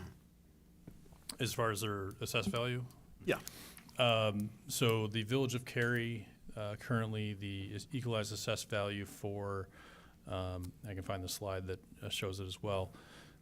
It's less than 5% of our EAV. Total EAV. So in 2021, it was 4.84%, and this year it's 4.75%. This slide is the other smaller taxing districts that are local to the Village of Cary. So School District 26 is roughly 3.9%. Cary Fire District, 3.2% of their EAV. The Library District, 3.15%, and the Park District less than 4%, 3.83%. So if a TIF district works correctly, wouldn't the school district bring in more tax revenue? Yes. So from every taxing district, including the Village of Cary, we do annually levy our tax levy. We determine what our budget is, and we determine what the levy amount would be. So if that continues going forward, so the area that's in a TIF, that base gets taken out of their gross assessed value. So they still can continue to raise their taxes. The village can continue to raise their taxes every year with the tax levy, and that gets dispersed across all of the EAV within the TIF, or within the village, or their jurisdiction, not specifically the TIF. But the impact of creating a TIF would not restrict any taxing district from increasing their levy based off state requirements for PTEL requirements for increasing their levies. Which the school district has raised fully every single year. I'm not familiar with their levies, but yes, there's any taxing district in the village, including the Village of Cary, has increased their taxes, and I believe the school district has as well through that process with TIFs in the Village of Cary existing. Thank you. Trustee Walworth. More of a clarifying comment than question. Since you repeatedly addressed the fact that we're not in the eminent domain business, we're not in the foreclosure business, we're not taking anybody's property, we're not in the house business. We're in the village running and the village improving business. The comment that I would make is that we do have a downtown master plan. We kind of have an overall comprehensive plan. These are not things that we're enacting. These are not things that we're handing to developers and saying, go build this. This is a general idea. It's kind of a roadmap. It's a color palette. We, as a board, cannot do anything that is not brought to us. If there's not a developer that comes and says, I want Whitey's property, we can't do anything about it. If there's not a developer that comes and says, I want the entire downtown block and I'm going to throw Leo on the tracks out, there's nobody coming to us asking any of these things. We have a general pie-in-the-sky type plan that we will refer people to when they want to develop part of Cary. If they come for an empty lot, if they come for Jack's Channels, if they come for the Arlington Club, we will refer them to this plan and say, here's some general ideas. At that point, they decide if they want to try to do something. If they do, Then it's up to us to decide if we think it fits within the character of Cary. If they're talking about having to buy homes and buy businesses and evict people, I can speak for myself 100%. I'm not in favor of that. I love Cary. I love the businesses. I frequent them all the time. If you want to incorporate them into your plan, I'll very much listen to you. If you want to throw them out and build something new, you're probably going to be falling on deaf ears with me. So just so that everybody who is here and everybody who left and everybody who hears this later knows, we do not have some plan. We're not all getting together behind the doors and deciding what's going to happen in Cary as far as building goes. That's not how it works. We can only debate and deny or approve what is brought in front of the board. If you don't want something done with your property, don't sell it. Thank you. Thank you. Trustee McAlpine? Sure. My main comment is I want to, even though a lot of people have left, I do want to thank everyone for participating. I think this is democracy at its best when you get people out here sharing their thoughts, their ideas, their information. I'm hoping that this was able to maybe dispel some fears or some inaccurate information out there, but also pose some other questions where, you know, we can still continue in the next couple of weeks to look at a couple of these things that are brought before us. But I think it was a very great process, and I'm glad that we offered this up and that we had so many people come up to us and share their thoughts and concerns. Thank you. Trustee Weinhammer, anything else? Trustee Dudek, anything? Yeah, I would echo comments about thanking the public for coming out and being very interactive with the board. And, you know, I have to say that a lot of what I felt during the process of the conversations took me back to two very big projects that we did in town, neither of which were very popular, and both of which have been hugely successful. And the two I'm talking about are Garden Place Apartments and Cary Lake. The kind of conversation I heard tonight and watched from previous meetings, you know, you hear people being very concerned about things. Ultimately, those two projects turned out to be gems for the village of Cary. So my final comment would be I take the position of the gentleman from Allstrand that if everybody looks towards a best good for the community and works together and has faith in something actually happening on a positive side, that can happen. But if you go into it automatically with a negative outlook, I don't care how hard you work, it ain't gonna work. So I appreciate your comments, and that's all I have to say. Thank you. Trustee Sifani? Just a quick question. I don't know if this is for Eric or Brian. If Maplewood were to sell, and we do put residential, just say there, multi-unit, single family, whatever, ends up going there, the utilities that would have to be drawn there, whose responsibility is that? Is that the builder's responsibility, or is it the village's responsibility? Excuse me. Generally, for any developments that do occur, you look for the utilities that would serve that development would be input as part of the developer's responsibilities. There may be external components that are required to serve that property that would be beyond the limits of the property, and that's where it really would depend on the village's ability to ask for those types of improvements. It's not to say that we can require a developer to extend a sewer line 2,000 feet beyond their property to serve other properties. It would have to serve that site and be specific to that property. So by having the TIF district, it would actually help, it could potentially help those utility costs if something were to go there, or Jack's Channel with, of course, bring the water lines that we've been discussing earlier. Correct? Correct. So if there's a improvement that the village wanted to see as part of a project, you know, redevelopment of Maplewood site or Jack's Channel as examples, if there's utility improvements that need to be performed or the village wanted to see performed off-site, those could be potentially negotiated with a developer as part of an incentive agreement for their project to share some of the costs or the increment that gets generated from their project for those improvements. Okay, one last question. Streetscape. So we're looking to go, of course, make this TIF district. This was kind of before my time being elected. Was Streetscape before TIF discussions, or was it after TIF discussions? Before. It was We've before? been planning this for 3 Okay. years. And any new improvements for the streetscape, or any of the streets that are affected by this, is TIF eligible. Yeah. Okay. Just want to. But yes, the current project has been the first phase of our original master planning that predated even the the downtown strategic plan. It incorporated a lot of the elements from that downtown streetscape plan. But that being said, we've obviously been able to facilitate that project on our own because of outside funding, Rebuild Illinois Bond Fund dollars and others. Got it. Okay. Yeah, that's mostly done by outside money. Yeah, and to that effect too, just the TIF can help with financing if there's a gap in financing. So if we have public improvements that the village wants to perform, whether it be local tax dollars, developer contributions, or what have you, the village has generally looked for ways to bring in outside dollars. So we've done various grant applications for improvements. The streetscape improvement currently going on downtown, as an example.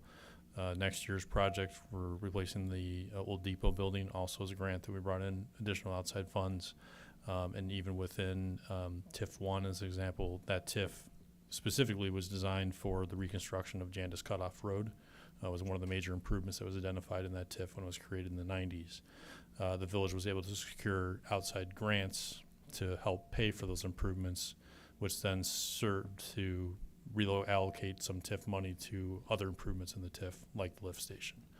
So we'll continue to look for ways that we can bring money into the community that's not local tax dollars, potential grants or things like that that can help offset the cost of the TIF provided for the financing.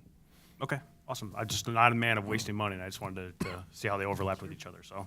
Can I just bring up one more point after that, just to make sure? So, talking about that, that's one of the reasons that it gives me pause when we talk about setting up and saying what we can or can't do right up front with it, because if we put ourselves and box ourselves into a corner, we don't know what types of grants or other opportunities are out there. So I don't think that would be utilizing the TIF to its best capability either. I mean, it's going to ebb and flow a little bit with what's out there, with what's changing. It's a 23-year time period. You know, when someone was saying, box it into saying, here's what you're going to do, I don't think that that's not only not viable, but I don't think that would be a successful plan if we were apt to proceed. And also, Attorney Euler, I had asked him during that comment, I didn't make the public comment about it, but if we were to do something like that, any future board can change it. It is not written in concrete. It's anything, the board can do anything. So, you know, I just think we keep our message strong and what we're going to do, it's going to benefit, you know, the village as a whole. And just to kind of wrap this up before we adjourn into our next part of the meeting, I'm impressed at the people that came up. I think we have a better job to do with some transparency things and getting the message out. Although somebody said they didn't get the letter, but then they had the letter with them. So we just need to do a better job of following up. A couple things that we could look into that staff has been making comments about or making notes. We'll follow up on that. But I thank our staff and our consultants for helping us through this. It's very. It can be very frustrating when you're saying the same thing over and over and over again, and people aren't listening to. You know, what the intent is that this board is bringing to the community. I'm going to say it one more time for the record. We are not taking anybody's house. We're not taking anybody's business. That's not the intent of this. You know, we are looking to make our village much better than it is right now with maintaining the charm that it continuously has. That's why people come here. Can we improve our entryways and that stuff? Yes, absolutely, without a doubt. Do we have some dilapidated buildings or deteriorating structures? Yes, and this is what can help some of our landlords and our business owners and property owners handle. We have to do a better job of making, like we've learned through the processes that we've gone through for the Garden Place Apartments, the Meyer material with Cary Lake. We have got to continue with our messaging, moving this forward so people are comfortable with a pending decision. You know, we're not ready to make a decision right now, but we have to continuously gather the facts to find out. A lot of these conversations that have been had are, in my opinion, are easily rectified with the one-time explanation that we don't have to worry about this because that's not the intent. So with that, I appreciate everybody's composure during this. Sometimes it can get a little bit heated and animated at times, but this is our job. This is why we were elected, is to listen to what people have to say. So moving to the next agenda item is the closure and adjournment of the public hearing. As stated during my opening statements at the start of the public hearing, pursuant to the Tax Increment Allocation Redevelopment Act, the village must wait at least 14 days from the close of the public hearing before introducing or taking action on the ordinances establishing the Central Cary Increment Finance District TIF number 3. If the public hearing is conducted and closed, these ordinances will be scheduled for adoptions at the August 15th, 2023 Village Board meeting. If the public hearing is continued, these ordinances will be scheduled for adoption at a later date in accordance with the TIF Act. There is no need to continue this, so I will entertain a motion to close the public hearing for the Central Cary Increment Financing District number 3. So moved. Second. Roll call, please. Collier, Yes. Stefani, Yes. Weinhammer, Yes. Dudek, Yes. McAlpine, Yes. Walrath, Yes. Thank you. Administrator's report. Nothing further for tonight. Thank you. Thank you. Moving to department head reports. We'll start with Chief Finland all the way down there. Thank you, sir.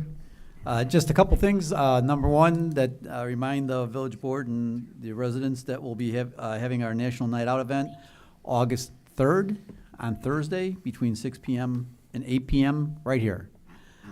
The second thing I wanted to let you know is that your police commission has been working, and we're going to be we're in the process of establishing another register of eligibles for the position of police officer, and we've conducted our written exam, and we're scheduling interviews. So we have 2 vacancies that we'll be trying to address with this list, and potentially some lateral moves if we can entice someone to do that. Thank you. Tim, are you going to join us in this? I am, yes.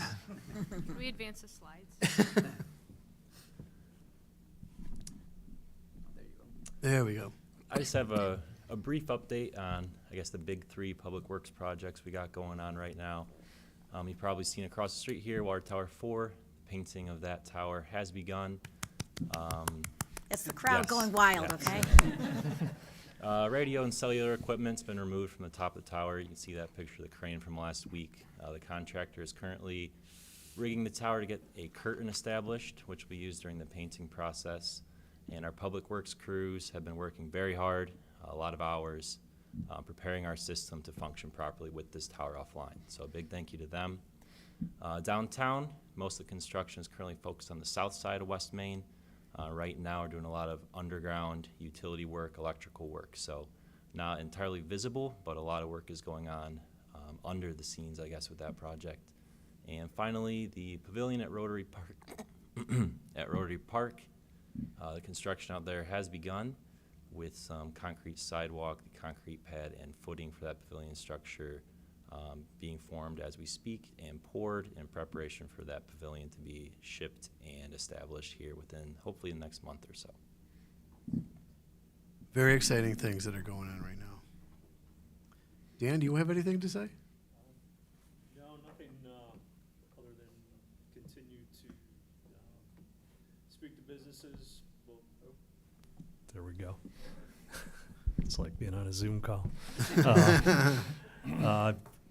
Continuing to speak with local businesses and also prospects in terms of interest in the village. Interest remains high. We just continue to work in this competitive environment that we're in. So, but I'll be back to address the board as things develop and and we progress. So that's about it for now. Thank you. Brian? No further update for me. Really? You've had about enough of me tonight, huh? Okay. Thank you. Any future agenda items in discussion by the village board? Nothing. All right. I will entertain a motion to adjourn into executive session to discuss personnel collective bargaining, 5 ILCS 120/2 C2. So moved. Second. All in favor? Aye. Any opposed? It is 9:45.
But you know, we got to remember, he is a Cary resident, too.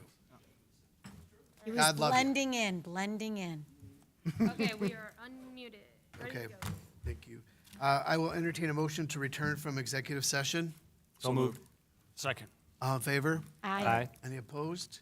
Okay, final piece of business tonight is I will entertain a motion to approve the collective bargaining, I put my glasses on, agreement between the Village of Cary and the Fraternal Order of Police, Labor Council, Fraternal Order of Police Lodge 231, and authorize the mayor and the deputy village clerk to execute the agreement. So moved.